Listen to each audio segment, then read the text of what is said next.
प्रभु के सेवक को दिने हालेलुया, परमेश्वर के पवित्र नाम की तारीफ होवे। आओ पढ़ते हैं, उपदेशक की पोथी कढ़ांगे सारे। उपदेशक की पोथी 5 अध्याय, उपदेशक की पोथी 5 अध्याय। जिस वेले तू परमेश्वर के घर विच जावें तां चौकसी नाल पैर धर, मूर्खां दे बलि चढ़ाउण नालों सुनण लई नेड़े आउणा चंगा है, क्योंकि जो नहीं समझते पई असीं खोट करते हाँ। अपने मूँह नाल काली ना कर अते तेरा मन परमेश्वर के सामने छेती नाल कुछ ना आखे, क्यों जो परमेश्वर स्वर्ग विच है अते तू धरती उत्ते है, इसलिए तेरियां गल्लां घट ही होण, कम वधीक होण। वधीक होण करके सुपना अते गल्लां वधीक होण करके मूर्ख दी आवाज़ आउंदी। तद तू परमेश्वर दे अगे सुखना सुखे तां उस दे देण विच ढिल ना कर, क्यों जो वो मूर्खां नाल प्रसन्न नहीं हुंदा। जो सुखना तैं सुखी है सो दे छड्ड, तेरे सुखना सुखण दे ना देण नालों, तेरे सुखना सुख के ना देण नालों ना ही सुखना चंगा है। तेरा मुँह तेरे शरीर तो पाप ना करावे अते दूत दे अगे ए ना आख जो ए भुल सी। हुण खुदा दा वचन कहंदा दूत दे अगे जिहड़ा सेवक खड़ा हुंदा वो खुदा दा दूत हुंदा आ, ओहदे अगे कदे गप्पा ना मारो कदे भी, क्योंकि जो मैनू अज आत्मा ने मैनू ये वचन, मैं हुणे वचन मैनू खुदा दी आत्मा ने कहा बोलण वास्ते, इस करके बोलिया। मैं कदे भी सुणाउण वास्ते नहीं किसी नूं बोलदा, क्योंकि जो खुदा दी आत्मा की गवाही दे नाल सेवकाई आ, जिहड़ी एंड टाइम मैसेज दी सेवकाई आ, आखिरी समय दी सेवकाई, ये आत्मा की गवाही दे नाल हुंदी आ। कोई मनुख इस सेवकाई नूं नहीं कर सकदा। तेरे सुखना सुख के ना देण नालों ना ही सुखना चंगा है। तेरा मुँह तेरे शरीर तो पाप ना करावे अते दूत दे अगे ए ना आख जो ए भुल सी। परमेश्वर तेरी आवाज़ नाल काहनों को क्रोधवान होवे अते तेरे हत्थां दा काम बर्बाद करे। सुपनियां दे वादे तो बहुतियां गल्लां दे विच व्यर्थ दी हन, पर तू परमेश्वर कोलों डर। जेकर तू किसे सूबे विच गरीबां उत्ते हनेर अते न्याऊ अते सच्चाई दा ढाडा विगाड़ वेखे तां उस गल उत्ते अचरज ना हो, क्योंकि जो वड्डियां नालों वड्डा है तकदा है अते उन्हां उत्ते भी महान है। गल कादी देश लई एक राजा जो खेतीबाड़ी का शौक रखता है लाभदायक है। आओ प्रार्थना करते हैं। हालेलुया। धन्यवाद प्यारे प्रभु यीशु मसीह, स्वर्ग शक्तिमान खुदा, सचमुच मेरे महान पिता प्रभु जी, जो तेरे वचन लिखे सब आमीन हन खुदा बंदा, ते तेरी लाड़ी तेरी दुल्हन खुदा बंदा है वचना ते आमीन बोलती है प्रभु जी। जिन्ने लोग इस स्थान विच बैठे हैं प्रभु जी, इन्हां सबनां नूं समझ और बुद्धि, क्योंकि तेरे वचन च लिखिया मैं जिन्हों प्यार करदा हाँ ओनू मैं ताड़दा हाँ। ते सचमुच प्रभु यीशु मसीह तू अज आ पवित्र आत्मा ते एक एक जने नूं ताड़ खुदा बंदा, ताकि इन्हां दे जीवनां दा सुधार हो सके खुदा बंदा। किते मेरे महान पिता तेरे लोग चर्च आण जाण वाले लोग ना रह जाण खुदा बंदा, किते आत्मिक भुल दे विच ना रह जाण खुदा बंदा, क्योंकि अज बहुत लोग तेरे नबी ने कहा है आत्मिक भुल दे विच पै चुके हैं। ते सचमुच मेरे महान पिता प्रभु यीशु मसीह तो अपने लोगों उस आत्मिक भुल विचों बाहर कर दे खुदा बंदा। मेरे महान पिता प्रभु यीशु मसीह तेरे लोग जो बोलन उसे तरह करन खुदा बंदा, क्योंकि तेरी दुल्हन जो बोलती है प्रभु जी उसे तरह करती है प्रभु यीशु मसीह। क्योंकि मेरे महान पिता जो भी तेरे नियम हैं कानून हैं खुदा बंदा उस तो भी बाहर नहीं जा सकता प्रभु जी। ते मेरे महान पिता तो इन्हां सबना लोगों ते दया कर, कृपा कर, जिन्हें बीमार हैं परेशान हैं दुखी हैं प्रभु जी, कर्ज दे हेठ हैं खुदा बंदा, उन्हां दे कर्ज नूं भी माफ कर प्रभु जी, क्योंकि तू दयालु ते कृपालु परमेश्वर है। मेरे महान पिता दया कर, कृपा कर प्रभु यीशु मसीह। मेरे महान पिता एक दे हिरदा जिस वचन दे नाल छिद जावे खुदा बंदा, ते अपने पापा तो हरेक मनुख गुनाह तो प्रभु यीशु मसीह तौबा कर लवे प्रभु जी। तू दया कर, कृपा कर, तेरे नाम प्रभु यीशु मसीह दे विच मंगदे हां, आमीन। हालेलुया। ਅਸੀਂ उपदेशक ਦੀ पोथी पढ़ी आ। उपदेशक ਦੀ पोथी ਦੇ ਵਿੱਚ ਕੀ ਲਿਖਿਆ, ਕਹਿੰਦਾ ਜਦੋਂ ਵੀ ਤੁਸੀਂ ਸੁਖਣਾ ਸੁਖਦੇ ਹੋ ਤੇ ਕਹਿੰਦਾ ਹਮੇਸ਼ਾ ਉਹਨੂੰ ਪੂਰਾ ਕਰੋ, ਕਿਉਂਕਿ ਬਾਈਬਲ ਇਸ ਚੀਜ਼ ਨੂੰ ਬਿਆਨ ਕਰਦੀ ਹੈ। ਉਹ ਕਹਿੰਦਾ ਤੇਰੇ ਸੁਖਣਾ ਸੁਖ ਕੇ ਨਾ ਦੇਣ ਨਾਲੋਂ ਨਾ ਹੀ ਸੁਖਣਾ ਚੰਗਾ ਹੈ। ਉਹ ਕਹਿੰਦੇ ਕਦੇ ਵੀ ਜਿਹੜਾ ਖੁਦਾ ਦਾ ਦੂਤ ਉਹਦੇ ਸਾਹਮਣੇ ਕੁਛ ਨਾ ਬੋਲੋ ਹਵਾ ਦੇ ਵਿੱਚ ਜਾ ਕੇ, ਕਿਉਂਕਿ ਕੀ ਹੁੰਦਾ ਇਹ ਗੱਲਾਂ ਨੋਟ ਹੋ ਜਾਂਦੀਆਂ। ਮੈਂ ਬਾਰ-ਬਾਰ ਤੁਹਾਨੂੰ ਤਾਂ ਇਹ ਚੀਜ਼ਾਂ ਸਿਖਾਉਂਦਾ, ਇਹ ਗੱਲਾਂ ਖੜੀਆਂ ਨੇ, ਇਸ ਕਰਕੇ ਕਦੇ ਵੀ ਇਹ ਚੀਜ਼ਾਂ ਨੂੰ ਨਾ ਬੋਲਿਆ ਜਾਵੇ। खुदा दी हैकल दे विच जे कुछ नहीं करना उस चीज़ नूं कदे ना बोलो।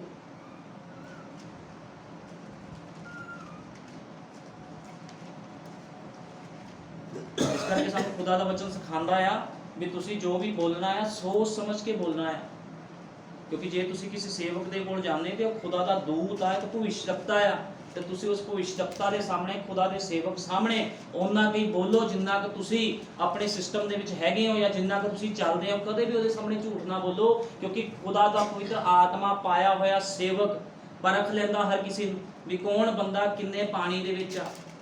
ਕੋਈ ਵੀ ਉਹਦੇ ਸਾਹਮਣੇ ਆਤਮਿਕ ਬਣਨ ਦੀ ਕੋਸ਼ਿਸ਼ ਨਹੀਂ ਕਰ ਸਕਦਾ, ਕਿਉਂਕਿ ਫਲਾਂ ਦੇ ਦੁਆਰਾ ਪਤਾ ਲੱਗ ਜਾਂਦਾ ਵੀ ਕੌਣ ਭੈਣ ਭਾਈ ਕਿੰਨਾ ਕੁ ਆਤਮਿਕ ਆ ਤੇ ਉਹਦਾ ਜੀਵਨ ਚਰਚ ਵਿੱਚ ਕਿੱਦਾਂ ਤੇ ਘਰ ਦੇ ਵਿੱਚ ਕਿਸ ਤਰ੍ਹਾਂ ਆ, ਆਪਣੇ ਰਿਸ਼ਤੇਦਾਰਾਂ ਦੇ ਵਿੱਚ ਉਹਦਾ ਜੀਵਨ ਕਿੱਦਾਂ ਆ, ਆਪਣੇ ਸਗੇ ਸੰਬੰਧੀਆਂ ਵਿੱਚ ਉਹਦਾ ਜੀਵਨ ਕਿਸ ਤਰ੍ਹਾਂ ਦਾ ਆ, ਉਹਦੇ ਕੰਮਾਂ ਦੇ ਦੁਆਰਾ ਪਤਾ ਲੱਗਦਾ ਹੈ। ਇਸ ਕਰਕੇ ਹਮੇਸ਼ਾ ਜਿਹੜੀ ਇਹ ਜ਼ੁਬਾਨ ਹੁੰਦੀ ਇਹਦੇ ਵਿੱਚ ਹੱਡੀ ਨਹੀਂ ਹੁੰਦੀ, ਹਮੇਸ਼ਾ ਇੱਥੇ ਕੰਟਰੋਲ ਕਰਕੇ ਰੱਖੋ। ਕਦੇ ਵੀ ਖੁਦਾ ਦੇ ਦੂਤ ਦੇ ਸਾਹਮਣੇ ਇਹੋ ਜੀ ਗੱਲ ਨਾ ਕਹੋ ਜਿਹੜੀ ਤੁਸੀਂ ਪੂਰੀ ਨਹੀਂ ਕਰ ਸਕਦੇ, ਕਿਉਂਕਿ ਬਾਈਬਲ ਬਿਆਨ ਕਰਦੀ ਤੁਸੀਂ ਧਰਤੀ ਤੇ ਰਹਿੰਦੇ ਹੋ, ਤੁਸੀਂ ਮਨੁੱਖ ਹੋ ਤੇ ਖੁਦਾ ਕਿੱਥੇ ਰਹਿੰਦਾ ਆ? ਉਹ ਅਸਮਾਨਾਂ ਤੇ ਰਹਿੰਦਾ, ਉੱਪਰ ਰਹਿੰਦਾ, ਉਹਦਾ ਸਿੰਘਾਸਨ ਉੱਪਰ ਲੱਗਾ ਹੈ ਤੇ ਉਹਦੇ ਦੂਤ ਦੇ ਸਾਹਮਣੇ ਕਦੇ ਵੀ ਕੁਝ ਗੱਲ ਗਲਤ ਨਾ ਬੋਲੋ, ਹਮੇਸ਼ਾ ਉਹਦੇ ਡਰ ਤੇ ਖੌਫ ਦੇ ਵਿੱਚ ਬਣੇ ਰਹੋ, ਕਿਉਂਕਿ ਬਾਈਬਲ ਇਸ ਤਰ੍ਹਾਂ ਬਿਆਨ ਕਰਦੀ ਆ। ਕਿਉਂਕਿ ਅੱਜ ਕੀ ਆ, ਲੋਕ ਕੀ ਆ, ਆਤਮਿਕ ਭੁੱਲ ਵਿੱਚ ਪਏ ਹੋਏ ਆ, ਆਤਮਿਕ ਭੁੱਲ ਦੇ ਵਿੱਚ ਲੋਕ ਪੈ ਗਏ ਆ। ਭਾਈ ਬ੍ਰੈਨਮ ਨੇ ਕਿਹਾ ਆ, ਕਹਿੰਦਾ ਮੈਨੂੰ ਯਾਦ ਆਉਂਦਾ ਹੈ ਇੱਕ ਔਰਤ ਨੇ ਕਿਹਾ ਸੀ, ਅੱਛਾ ਭਾਈ ਜੀ, ਭਾਈ ਬ੍ਰੈਨਮ ਜੀ, ਮੈਂ ਨਿੱਕਰ ਪਾਉਂਦੀ ਹਾਂ। ਉਹ ਕਹਿੰਦਾ ਮੈਂ ਨਿੱਕਰ ਪਾਉਂਦੀ ਆ। ਕਹਿੰਦਾ ਵੀ ਇੱਕ ਔਰਤ ਕਹਿੰਦੀ ਹੈ ਵੀ ਮੈਂ ਨਿੱਕਰ ਪਾਉਂਦੀ ਆ, ਤੇ ਦੂਜੀ ਔਰਤ ਕਹਿੰਦੀ ਹੈ ਵੀ ਉਹ ਭੈਣ ਨਿੱਕਰ ਪਾਉਂਦੀ ਆ ਲੇਕਿਨ ਮੈਂ ਤੇ ਸਲੈਕਸ ਪਾਉਂਦੀ ਆ। ਤੇ ਭਾਈ ਬ੍ਰੈਨਮ ਕਹਿੰਦੇ ਤੂੰ ਉਸ ਤੋਂ ਵੀ ਭੈੜਾ ਕੰਮ ਕਰਦੀ ਆ। ਭਾਈ ਬ੍ਰੈਨਮ ਨੇ ਇਸ ਗੱਲ ਨੂੰ ਕਿਹਾ ਆ। ਮੈਂ ਕਿਹਾ ਇੱਕ ਹੋਰ ਵੀ ਭੈੜਾ ਹੈ। ਖੁਦਾ ਨੇ ਕਿਹਾ, ਖੁਦਾ ਦੀ ਨਜ਼ਰ ਵਿੱਚ ਘਿਨਾਉਣੀ ਗੱਲ ਹੈ ਇੱਕ ਔਰਤ ਬੰਦਿਆਂ ਵਾਲੇ ਕੱਪੜੇ ਪਹਿਨੇ। ਕਹਿੰਦਾ ਇਹ ਬਿਲਕੁਲ ਠੀਕ ਗੱਲ ਨਹੀਂ ਆ। ਹੁਣ ਕੌਣ ਪਾ ਰਿਹਾ ਆ? ਮਸੀਹ ਔਰਤਾਂ, ਮਸੀਹ ਭੈਣ ਭਾਈਆਂ ਦੇ ਹਾਲਾਤ ਦੇਖ ਲਓ ਕਿੱਦਾਂ ਦੇ ਹੋ ਚੁੱਕੇ ਆ। ਜਿਹੜੇ ਸੰਦੇਸ਼ ਆ ਇਹ ਮਸੀਹ ਲੋਕਾਂ ਵਾਸਤੇ ਨੇ, ਇਹ ਮੂਰਤੀ ਪੂਜਕਾਂ ਵਾਸਤੇ ਸੰਦੇਸ਼ ਨਹੀਂ ਆ ਜਿਨ੍ਹਾਂ ਨੂੰ ਬਾਈਬਲ ਦਾ, ਤੁਹਾਨੂੰ ਪਤਾ ਬਾਈਬਲ ਕਿਹਦੇ ਉੱਪਰ ਲਾਗੂ ਹੁੰਦੀ ਆ? ਬਾਈਬਲ ਉਹਨਾਂ ਲੋਕਾਂ ਉੱਤੇ ਲਾਗੂ ਹੁੰਦੀ ਆ ਜਿਹੜੇ ਲੋਕ ਕਹਿੰਦੇ ਆ ਵੀ ਅਸੀਂ ਮਸੀਹ ਆ।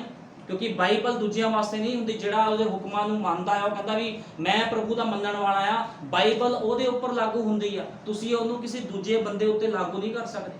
ਤੁਹਾਨੂੰ ਪਤਾ ਆ, ਤੁਸੀਂ ਇੰਡੀਆ ਵਿੱਚ ਰਹਿੰਦੇ ਹੋ, ਇੰਡੀਆ ਦਾ ਕਾਨੂੰਨ ਤੁਸੀਂ ਅਮਰੀਕਨ ਲੋਕਾਂ ਦੇ ਉੱਪਰ ਲਾਗੂ ਨਹੀਂ ਕਰ ਸਕਦੇ। ਤੁਸੀਂ ਉਹਨਾਂ ਨੂੰ ਜਾ ਕੇ ਉੱਥੇ ਨਹੀਂ ਕਹਿ ਸਕਦੇ ਇੰਡੀਆ ਵਾਲਾ ਕਾਨੂੰਨ ਮੰਨ। ਉਹਨੇ ਕਹਿਣਾ ਤੂੰ ਸਾਡੇ ਦੇਸ਼ 'ਚ ਸਾਡਾ ਕਾਨੂੰਨ ਮੰਨ। ਜੇ ਤੁਸੀਂ ਬਾਈਬਲ ਨੂੰ ਮੰਨਦੇ ਹੋ, ਖੁਦਾ ਦੇ ਵਚਨ ਤੇ ਵਿਸ਼ਵਾਸ ਕਰਦੇ ਹੋ, ਤੇ ਤੁਹਾਨੂੰ ਬਾਈਬਲ ਦੇ ਹੁਕਮਾਂ ਤੇ ਚੱਲਣਾ ਪੈਣਾ ਹੈ। ਜੇ ਤੁਸੀਂ ਨਹੀਂ ਚੱਲਦੇ ਤੇ ਤੁਹਾਡੇ ਤੇ ਸਜ਼ਾ ਦਾ ਹੁਕਮ ਲਾਏ। ਤੁਹਾਨੂੰ ਪਤਾ ਜਦੋਂ ਮੈਂ ਬਾਹਰਲੀ ਕੰਟਰੀ ਵਿੱਚ ਗਿਆ ਸੀ, ਉੱਥੇ ਸਟੇਰਿੰਗ ਇੱਥੇ ਇਧਰਲੀ ਸਾਈਡ ਹੁੰਦੇ, ਉਧਰਲੀ ਸਾਈਡ ਹੁੰਦੇ, ਉੱਥੇ ਸੜਕਾਂ ਵੀ ਪੁੱਠੀਆਂ ਆ। ਜੇ ਤੁਸੀਂ ਇੱਧਰ ਸੱਜੇ ਪਾਸੇ ਚੱਲਦੇ ਤੁਹਾਨੂੰ ਉੱਧਰ ਖੱਬੇ ਪਾਸੇ ਚੱਲਣਾ ਪੈਂਦਾ। ਉੱਥੇ ਸਿਸਟਮ ਸਾਰੇ ਅਲੱਗ ਨੇ। ਤੁਸੀਂ ਇਹ ਨਹੀਂ ਕਹਿ ਸਕਦੇ ਮੈਂ ਇੰਡੀਆ ਤੋਂ ਆਇਆ ਤੇ ਮੈਂ ਤੇ ਇਧਰਲੀ ਸਾਈਡ ਚੱਲਣਾ, ਉਧਰਲੀ ਸਾਈਡ ਨਹੀਂ ਚੱਲਣਾ। ਇਸ ਤਰ੍ਹਾਂ ਨਹੀਂ ਆ। ਜੇ ਤੁਸੀਂ ਉਸ ਦੇਸ਼ ਵਿੱਚ ਜਾਣੇ ਤੁਹਾਨੂੰ ਉੱਥੇ ਦੇ ਰੂਲ ਫੋਲੋ ਕਰਨੇ ਪੈਣੇ। ਇਸੇ ਤਰ੍ਹਾਂ ਜਦੋਂ ਤੁਸੀਂ ਸੰਸਾਰ ਦੀ ਗੰਦਗੀ ਨੂੰ ਛੱਡ ਕੇ ਮਸੀਹ ਦੇ ਵਿੱਚ ਆਉਂਦੇ ਹੋ ਤੇ ਤੁਹਾਨੂੰ ਬਾਈਬਲ ਨੂੰ ਫੋਲੋ ਕਰਨਾ ਪੈਣਾ। ਫਿਰ ਕੋਈ ਮਕਸਦ, ਕੋਈ ਮਤਲਬ ਨਹੀਂ ਵੀ ਤੁਸੀਂ ਕੀ ਬਹਾਨੇ ਲਗਾਉਂਦੇ ਹੋ ਵੀ ਅਸੀਂ ਤਾਂ ਇਦਾਂ ਕਰਨਾ। ਨਹੀਂ, ਜਦੋਂ ਤੁਸੀਂ ਬਾਈਬਲ ਦੇ ਵਿੱਚ ਆਏ ਹੋ, ਖੁਦਾ ਦੇ ਵਚਨ ਦੇ ਵਿੱਚ ਆਏ, ਤੁਹਾਨੂੰ ਵਚਨ ਦੇ ਅਨੁਸਾਰ ਜੀਵਨ ਬਤੀਤ ਕਰਨਾ ਪਵੇਗਾ। ਇਸ ਕਰਕੇ ਭਾਈ ਬ੍ਰੈਨਮ ਨੇ ਇੱਕ ਔਰਤ ਕਹਿ ਰਹੀ ਸੀਗੀ, ਕਹਿੰਦੀ ਉਹ ਭੈਣ ਨਿੱਕਰ ਪਾਉਂਦੀ, ਮੈਂ ਤਾਂ ਸਲੈਕਸ ਪਾਉਂਦੀ ਆ। ਉਹ ਕਹਿੰਦਾ ਤੂੰ ਉਸ ਤੋਂ ਵੀ ਭੈੜਾ ਕੰਮ ਕਰਦੀ ਆ ਭੈਣ। ਉਹ ਕਹਿੰਦਾ ਬੰਦਿਆਂ ਵਾਲੇ ਕੱਪੜੇ ਪਹਿਨਣੇ, ਕਹਿੰਦਾ ਬਿਲਕੁਲ ਠੀਕ ਨਹੀਂ ਹੈ, ਕੋਈ ਬਹਾਨਾ ਨਹੀਂ ਚੱਲੇਗਾ। ਇਹ ਦਿਖਾਉਂਦਾ ਹੈ ਕਿ ਤੁਹਾਡੇ ਦਿਲ ਵਿੱਚ ਕੀ ਹੈ। ਹੁਣ ਅੱਜ ਲੋਕੀ ਬਹਾਨਾ ਮਾਰਦੇ ਆ, ਦੁਨੀਆਦਾਰੀ ਦੇ ਨਾਲ ਚੱਲਣਾ, ਫੈਸ਼ਨ ਚੱਲਦਾ ਹੈ। ਦੁਨੀਆ ਖੂਹ ਦੇ ਵਿੱਚ ਜਾਊਗੀ, ਤੁਸੀਂ ਖੂਹ 'ਚ ਨਹੀਂ ਜਾਣਾ। ਤੁਸੀਂ ਖੁਦਾ ਦੇ ਚੁਣੇ ਹੋਏ ਪਵਿੱਤਰ ਲੋਕ ਹੋ, ਕੋਈ ਬਹਾਨਾ ਨਹੀਂ ਚੱਲੇਗਾ। ਲੋਕੀ ਬਹਾਨੇ ਮਾਰਦੇ ਆ, ਮੈਂ ਆਪਣੇ ਪਤੀ ਕਰਕੇ ਚਰਚ ਨਹੀਂ ਆ ਸਕਦੀ, ਮੈਂ ਆਪਣੇ ਬੱਚਿਆਂ ਕਰਕੇ ਚਰਚ ਨਹੀਂ ਆ ਸਕਦੀ, ਮੇਰੇ ਘਰ 'ਚ ਦਿੱਕਤ ਆ ਗਈ। ਇਹ ਸਭ ਬਹਾਨੇ ਆ। ਜਦੋਂ ਤੁਸੀਂ ਵਿਆਹ ਸ਼ਾਦੀਆਂ 'ਚ ਜਾਣਾ ਹੁੰਦਾ, ਕਿਸੇ ਪਾਰਟੀ 'ਚ ਜਾਣਾ ਹੁੰਦਾ ਤੇ ਫਿਰ ਲੰਗੜੇ ਵੀ ਚੰਗੇ ਹੋ ਜਾਂਦੇ ਆ। ਲੰਗੜਿਆਂ ਦੇ ਵੀ ਲੱਤ ਤੇ ਬਲ ਆ ਜਾਂਦਾ। ਕਹਿੰਦੇ ਵਿਆਹ ਤੇ ਜਾਣਾ 4 ਵਜੇ ਉੱਠ ਜਾਂਦੇ ਲੰਗੜੇ ਵੀ। ਅੰਨਿਆਂ ਨੂੰ ਵੀ ਦਿਖਣ ਲੱਗ ਪੈਂਦਾ ਆ। ਉਹ ਕਹਿੰਦੇ ਵਿਆਹ ਆ ਗਿਆ। ਜਦੋਂ ਖੁਦਾ ਦੇ ਘਰ 'ਚ ਜਾਣਾ ਹੁੰਦਾ ਤਾਂ ਰੋਸ਼ਨੀ ਘਟ ਜਾਂਦੀ ਲੋਕਾਂ ਦੀ ਲੱਤਾਂ 'ਚ ਦਰਦਾਂ ਸ਼ੁਰੂ ਹੋ ਜਾਂਦੀਆਂ। ਇਹ ਸਭ ਬਹਾਨੇ ਆ। ਇਹ ਲੋਕ ਕਿਹੜੀ ਭੁੱਲ ਦੇ ਵਿੱਚ ਆ? ਭਾਈ ਬ੍ਰੈਨਮ ਨੇ ਕਿਹਾ ਇਹ ਲੋਕ ਆਤਮਿਕ ਭੁੱਲ ਦੇ ਵਿੱਚ ਨੇ। ਆਤਮਿਕ ਭੁੱਲ ਹੋ ਗਈ ਇਹਨਾਂ ਲੋਕਾਂ ਨੂੰ। ਕਹਿੰਦਾ ਕੋਈ ਵੀ ਬਹਾਨਾ ਨਹੀਂ ਚੱਲੇਗਾ। ਇਹ ਦਿਖਾਉਂਦਾ ਹੈ ਕਿ ਤੁਹਾਡੇ ਦਿਲ ਵਿੱਚ ਕੀ ਹੈ। ਕਹਿੰਦਾ ਇਹ ਕੀ ਹੈ, ਇਹ ਤਾਂ ਖੁਦ ਆਪਣੀ ਪਹਿਚਾਣ ਕਰਾਉਂਦਾ ਹੈ। ਹੁਣ ਭਾਈ ਬ੍ਰੈਨਮ ਨੇ ਇਸ ਗੱਲ ਨੂੰ ਸਪਸ਼ਟ ਤੇ ਕਲੀਅਰ ਕੀਤਾ ਆ। ਕਹਿੰਦਾ ਮੈਂ ਸੋਚਦਾ ਹਾਂ ਸਾਡੀਆਂ ਭੈਣਾਂ ਆਪਣੇ ਕੱਟੇ ਹੋਏ ਵਾਲਾਂ ਦੇ ਬਾਰੇ ਕੀ ਕਹਿਣਗੀਆਂ। ਕੀ ਉਹ ਆਪਣੇ ਵਾਲਾਂ ਨੂੰ ਫੇਰ ਤੋਂ ਵਧਣ ਦੇਣਗੀਆਂ? ਕਹਿੰਦਾ ਕੀ ਉਹ ਆਪਣੇ ਵਾਲਾਂ ਨੂੰ ਫਿਰ ਤੋਂ ਵਧਣ ਦੇਣਗੀਆਂ? ਹੁਣ ਕਹਿੰਦਾ ਇਸ ਤਰ੍ਹਾਂ ਨਾ ਹੋਵੇ ਫਿਰ ਕੋਈ ਆਮੋਸ਼ ਆਵੇ। ਤੁਹਾਨੂੰ ਪਤਾ ਆਮੋਸ਼ ਨਬੀ ਨੇ ਕੀ ਕਿਹਾ ਸੀਗਾ? ਜੇ ਤੁਸੀਂ ਬਾਈਬਲ 'ਚ ਆਮੋਸ ਦੇ ਬਾਰੇ ਪੜ੍ਹਦੇ ਹੋ 3 ਚੈਪਟਰ ਦੇ ਬਾਰੇ, ਉਹਨੇ ਇਸਰਾਇਲੀ ਲੋਕਾਂ ਨੂੰ ਆ ਕੇ ਖੁਦਾ ਦੇ ਵੱਲੋਂ ਲਲਕਾਰਿਆ ਸੀ। ਕਹਿੰਦਾ ਆਪਣੇ ਆਪਣੇ ਗੁਨਾਹਾਂ ਤੋਂ ਫਿਰ ਜਾਓ। ਕਹਿੰਦਾ ਤੁਸੀਂ ਪਾਪ ਦੇ ਵਿੱਚੋਂ, ਗਲਤੀਆਂ ਦੇ ਵਿੱਚੋਂ, ਤੁਹਾਨੂੰ ਪਤਾ ਜਦੋਂ ਖੁਦਾ ਵੰਗਾਰਦਾ ਆ ਤੇ ਉਹ ਆਪਣੇ ਲੋਕਾਂ ਦੇ ਵਿੱਚੋਂ ਆ ਕੇ ਵੰਗਾਰਦਾ, ਉਹ ਆਪਣੇ ਨਬੀਆਂ ਨੂੰ ਭੇਜਦਾ ਤੇ ਸੰਸਾਰ ਨੂੰ ਵੰਗਾਰਦਾ ਆ। ਉਹ ਕਹਿੰਦਾ ਸਮਾਂ ਥੋੜਾ ਰਹਿ ਗਿਆ, ਆਪਣੇ ਆਪਣੇ ਗੁਨਾਹ ਪਾਪਾਂ ਤੋਂ ਫਿਰ ਜਾਓ ਤੁਸੀਂ ਲੋਕ। ਇਸੇ ਤਰ੍ਹਾਂ ਇਸ ਯੁੱਗ ਦੇ ਵਿੱਚ ਉਹਨੇ ਇੱਕ ਨਬੀ ਨੂੰ ਭੇਜਿਆ ਜਿਹਦਾ ਨਾਮ ਭਾਈ ਵਿਲੀਅਮ ਮੈਰੀਨ ਬ੍ਰੈਨਮ ਸੀਗਾ, ਤੇ ਭਾਈ ਬ੍ਰੈਨਮ ਨੇ ਆ ਕੇ ਸੰਸਾਰ ਦੀਆਂ ਮਿਸ਼ਨਾਂ ਜਥੇਬੰਦੀਆਂ ਨੂੰ ਲਲਕਾਰਿਆ। ਉਹ ਕਹਿੰਦਾ ਕੋਈ ਵੀ ਮਨੁੱਖ ਮੈਨੂੰ ਦਿਖਾਵੇ ਕਿੱਥੇ ਇੱਕ ਮਸੀਹ ਭੈਣ ਬਾਲਾਂ ਨੂੰ ਕਟਾ ਸਕਦੀ ਆ, ਉਹ ਨਿਕਰਾ ਉਹ ਸਲੈਕਸਾਂ ਪਾ ਸਕਦੀ ਆ। ਉਹਨੇ ਵੰਗਾਰਿਆ ਕਿ ਇਸ ਦੁਨੀਆ ਵਿੱਚੋਂ, ਕਹਿੰਦਾ ਦਿਖਾਓ ਬਾਈਬਲ ਦੇ ਵਿੱਚ ਕਿੱਥੇ ਪਿਤਾ ਪੁੱਤਰ ਪਵਿੱਤਰ ਆਤਮਾ ਦਾ ਬਸਮਾ ਆ। ਉਹਨੇ ਵੰਗਾਰਿਆ ਲੋਕਾਂ ਨੂੰ, ਉਹਨੇ ਮਸੀਹ ਲੋਕਾਂ ਨੂੰ ਵੰਗਾਰਿਆ। ਲੇਕਿਨ ਕੀ ਹੋਇਆ? ਇੱਕ ਵੀ ਪਰਸਨ ਜਾ ਕੇ ਉਹਦੇ ਸਵਾਲਾਂ ਦਾ ਜਵਾਬ ਨਹੀਂ ਦੇ ਸਕਿਆ। ਕਿਉਂਕਿ ਮੈਂ ਤੁਹਾਨੂੰ ਦੱਸਣਾ ਚਾਹੁੰਦਾ ਪਵਿੱਤਰ ਆਤਮਾ ਦੇ ਅੱਗੇ ਕਿਸੇ ਦੀ ਹੈਸੀਅਤ ਨਹੀਂ ਆ ਵੀ ਕੋਈ ਬੰਦਾ ਪਵਿੱਤਰ ਆਤਮਾ ਪਾਏ ਹੋਏ ਮਨੁੱਖ ਦੇ ਗੱਲਾਂ ਦਾ ਜਵਾਬ ਦੇ ਸਕੇ। ਜਿਸ ਮਨੁੱਖ ਦੇ ਅੰਦਰ ਖੁਦਾ ਦਾ ਆਤਮਾ ਹੁੰਦਾ ਉਹਦਾ ਜਵਾਬ ਕੋਈ ਦੇ ਨਹੀਂ ਸਕਦਾ। ਇਸ ਕਰਕੇ ਉਹਨੇ ਵੰਗਾਰਿਆ। ਯੀਸ਼ੂ ਮਸੀਹ ਦੇ ਸਮੇਂ ਯਹੂਨਾ ਬਸਮਾ ਦੇਣ ਵਾਲਾ ਆਇਆ, ਉਹਨੇ ਫੱਕੀ ਫਰੀਸੀਆਂ ਨੂੰ ਵੰਗਾਰਿਆ। ਉਸ ਤੋਂ ਪਹਿਲਾਂ 5 ਸੇਵਕ ਏਲੀਆ ਨਬੀ ਦੀ ਸੀ। ਪਹਿਲਾਂ ਏਲੀਆ ਆਇਆ, ਫਿਰ ਅਲੀਸ਼ਾ ਆਇਆ, ਫਿਰ ਯਹੂਨਾ ਬਸਮਾ ਦੇਣ ਆਇਆ, ਯਹੂਨਾ ਬਸਮਾ ਦੇਣ ਵਾਲਾ ਆਇਆ, ਫਿਰ ਭਾਈ ਵਿਲੀਅਮ ਮੈਰੀਨ ਬ੍ਰੈਨਮ ਆਇਆ। ਹੁਣ 5ਵੀਂ ਸੇਵਕਈ ਫਿਰ ਏਲੀਆ ਤੇ ਮੂਸਾ ਦੀ, ਜਦੋਂ ਉਹਨਾਂ ਨੇ ਆ ਕੇ ਸੰਸਾਰ ਨੂੰ ਵੰਗਾਰਨਾ ਤੇ ਉਹਨਾਂ ਨੂੰ ਕੀ ਕੀਤਾ ਜਾਵੇਗਾ? ਮਾਰ ਦਿੱਤਾ ਜਾਵੇਗਾ। ਹੁਣ ਤੁਹਾਨੂੰ ਪਤਾ ਖੁਦਾ ਦੇ ਲੋਕ ਮੌਤ ਤੋਂ ਨਹੀਂ ਡਰਦੇ, ਉਹ ਖੁੱਲਮ ਖੁੱਲਾ ਬੋਲਦੇ। ਜਿਹਦੇ ਅੰਦਰ ਖੁਦਾ ਦਾ ਆਤਮਾ ਉਹਨੂੰ ਕਿਹਦਾ ਡਰ ਆ? ਉਹਨੂੰ ਕਿਸੇ ਚਰਚ ਦੇ ਭੈਣ ਭਾਈ ਦਾ ਡਰ ਨਹੀਂ ਹੋਣਾ ਚਾਹੀਦਾ। ਉਹ ਖੁੱਲਮ ਖੁੱਲਾ ਬੋਲਦਾ ਜਿਹਦੇ ਅੰਦਰ ਖੁਦਾ ਦਾ ਪਵਿੱਤਰ ਆਤਮਾ ਦਾ। ਬਾਈਬਲ ਬਿਆਨ ਕਰਦੀ ਆ ਇੱਕ ਔਰਤ ਨਿਕਰਾਂ ਜਾਂ ਸਲੈਕਸਾਂ ਨਾ ਪਾਵੇ, ਨੋ ਪਾਲਸ਼ਾਂ ਨਾ ਲਗਾਵੇ, ਬਾਲੀਆਂ ਨਾ ਪਾਵੇ, ਮੇਕਅਪ ਨਾ ਕਰੇ। ਇਹ ਸਭ ਕਿਹਦੇ ਕੰਮ ਨੇ? ਇਹ ਸਭ ਦੁਸ਼ਟ ਆਤਮਾ ਗ੍ਰਸਤ ਲੋਕਾਂ ਦੇ ਕੰਮ ਨੇ। ਤੁਹਾਨੂੰ ਪਤਾ ਦੁਸ਼ਟ ਆਤਮੇ ਲੋਕਾਂ ਵਿੱਚ ਵੜ ਜਾਂਦੇ ਨੇ। ਮੈਂ ਕਿਸੇ ਸਥਾਨ ਦੇ ਵਿੱਚ ਦੇਖਿਆ, ਇੱਕ ਸਥਾਨ 'ਚ ਫੰਕਸ਼ਨ ਚੱਲ ਰਿਹਾ ਸੀਗਾ, ਮਸੀਹ ਘਰਾਣੇ ਦੇ ਵਿੱਚ ਫੰਕਸ਼ਨ ਚੱਲ ਰਿਹਾ। ਉੱਥੇ ਕੀ ਕਰ ਰਹੇ ਨੇ? ਮਸੀਹ ਲੋਕ ਨੱਚ ਰਹੇ ਆ, ਡਿਸਕੋ ਡਾਂਸ ਕਰ ਰਹੇ, ਭੰਗੜੇ ਪਾ ਰਹੇ ਆ। ਮੈਂ ਦੇਖ ਕੇ ਕਹਿ ਰਿਹਾ, ਮੈਂ ਕਿਹਾ ਪ੍ਰਭੂ ਜੀ ਕਿੰਨੇ ਦੁਸ਼ਟ ਆਤਮੇ ਇਹਨਾਂ ਲੋਕਾਂ ਦੇ ਅੰਦਰ ਵੜ ਗਏ। ਦਾਊਦ ਕਿੱਥੇ ਆਤਮਾ ਦੇ ਵਿੱਚ ਨੱਚਦਾ ਸੀਗਾ, ਉਹਦੇ ਖੁਦਾ ਦੇ ਲੋਕ, ਉਹਦੇ ਨਬੀ ਰਸੂਲ ਆਤਮਾ 'ਚ ਨੱਚਦੇ ਸੀ। ਇਹ ਲੋਕ ਨਾਮ ਦੇਖ ਲਓ ਇਹਨਾਂ ਦੇ, ਕਿਸ ਦਾ ਨਾਮ ਮੂਸਾ, ਕਿਸ ਦਾ ਨਾਮ ਹਰੂਨ ਆ, ਕਿਸ ਦਾ ਨਾਮ ਸੈਮੂਅਲ ਆ, ਤੇ ਨੱਚ ਦੇਖੋ ਕਿਹੜੇ ਗਾਣਿਆਂ ਤੇ ਰਹੇ ਆ? ਫਿਲਮੀ ਗਾਣਿਆਂ ਤੇ। ਇਹ ਕਿੱਦਾਂ ਦੇ ਲੋਕ ਨੇ? ਸੰਸਾਰ ਦੇ ਨਾਲ ਭਰੇ ਹੋਏ ਲੋਕ ਨੇ। ਤੁਹਾਨੂੰ ਪਤਾ ਯੀਸ਼ੂ ਮਸੀਹ ਨੇ ਕੀ ਕਿਹਾ ਸੀ? ਬਾਈਬਲ ਦੇ ਵਿੱਚ ਲਿਖਿਆ ਆ, ਪਰਮੇਸ਼ਵਰ ਨੇ ਜਗਤ ਦੇ ਨਾਲ ਅਜਿਹਾ ਪ੍ਰੇਮ ਕੀਤਾ, ਆਪਣਾ ਇਕਲੌਤਾ ਪੁੱਤਰ ਦੇ ਦਿੱਤਾ। ਉਹਨੇ ਬਾਈਬਲ 'ਚ ਲਿਖਿਆ ਪਰਮੇਸ਼ਵਰ ਨੇ ਜਗਤ ਦੇ ਨਾਲ ਅਜਿਹਾ ਪ੍ਰੇਮ ਕੀਤਾ, ਉਹਨੇ ਆਪਣਾ ਇਕਲੌਤਾ ਪੁੱਤਰ ਦੇ ਦਿੱਤਾ। ਹੁਣ ਬਾਈਬਲ ਦੇ ਵਿੱਚ ਤਾਂ ਲਿਖਿਆ ਵੀ ਜਗਤ ਦੇ ਨਾਲ ਅਜਿਹਾ ਪ੍ਰੇਮ ਕੀਤਾ, ਉਹਨੇ ਇਕਲੌਤਾ ਪੁੱਤਰ ਦੇ ਦਿੱਤਾ, ਵੀ ਯੀਸ਼ੂ ਮਸੀਹ ਨੂੰ ਭੇਜ ਦਿੱਤਾ ਉਹਨੇ। ਤੇ ਦੂਜੇ ਪਾਸੇ ਕੀ ਲਿਖਿਆ ਉਹ ਪੜ੍ਹਦੇ ਹਾਂ ਆਪਾਂ, ਪਹਿਲਾ ਯਹੂਨਾ 2:15।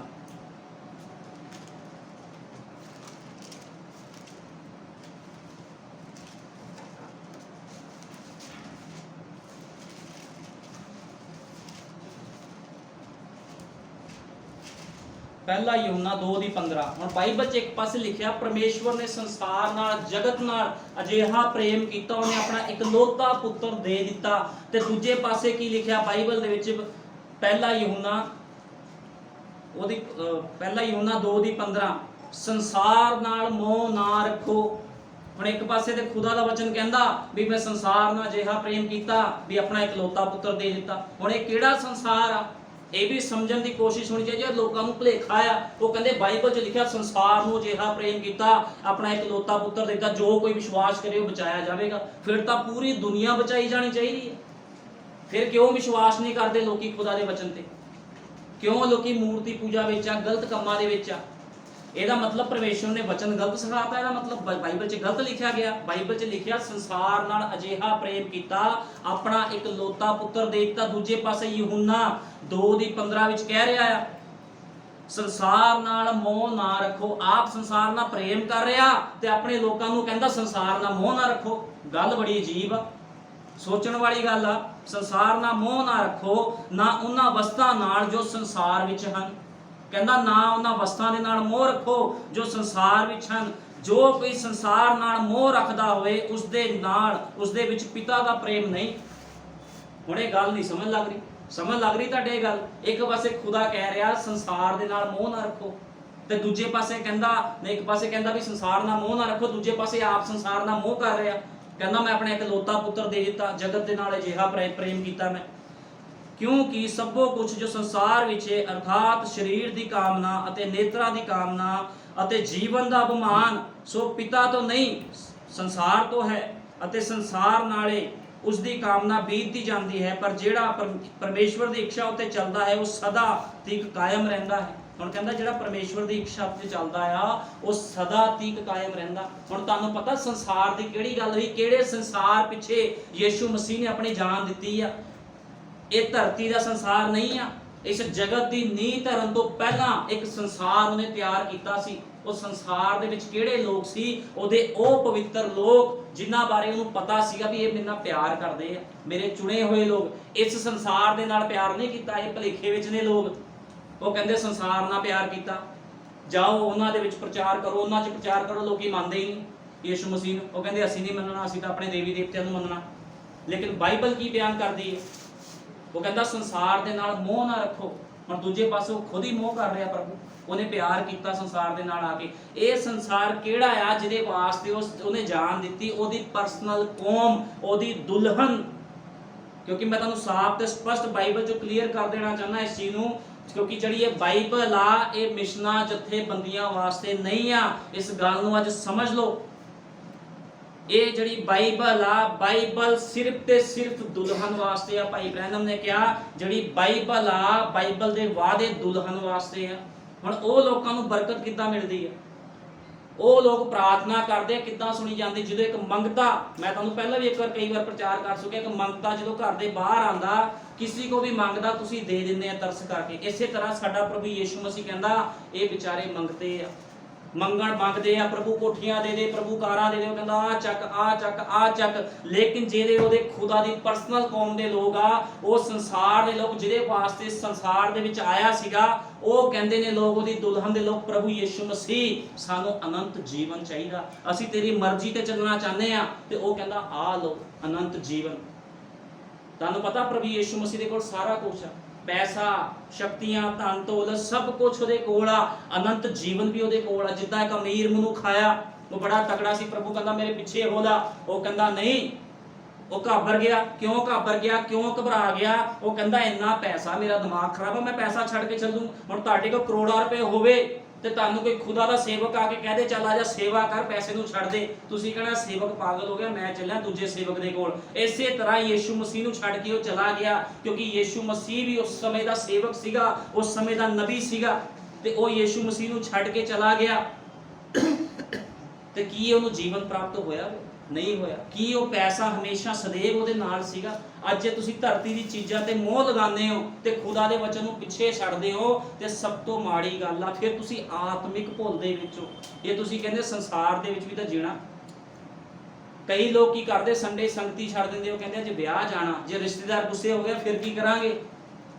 ਰੱਖੜੀਆਂ ਬੰਨਣੀਆਂ, ਸਾਡੇ ਰਿਸ਼ਤੇਦਾਰ ਮੂਰਤੀ ਪੂਜਕ ਰੱਖੜੀਆਂ ਬੰਨਣ ਆਣਾ ਉਹਨਾਂ ਨੇ, ਕੋਈ ਗੱਲ ਨਹੀਂ, ਇੱਕ ਸੰਡੇ ਚਰਚ ਨਹੀਂ ਜਾਵਾਂਗੇ, ਚਰਚ ਜਾ ਕੇ ਮਾਫੀ ਮੰਗ ਲਾਂਗੇ। ਫਿਰ ਤੁਸੀਂ ਆਤਮਿਕ ਭੁੱਲ ਦੇ ਵਿੱਚੋਂ, ਜਦੋਂ ਤੁਸੀਂ ਵਚਨ ਦੇ ਅੱਗੇ ਨਹੀਂ ਖੜਦੇ, ਵਚਨ ਦੇ ਨਾਲ ਸਹਿਮਤ ਨਹੀਂ ਹੁੰਦੇ, ਤਾਂ ਤੁਸੀਂ ਆਤਮਿਕ ਭੁੱਲ ਦੇ ਵਿੱਚੋਂ। ਇਸ ਕਰਕੇ ਤੁਸੀਂ ਉਸ ਭੁੱਲ ਤੋਂ ਬਾਹਰ ਆਓ।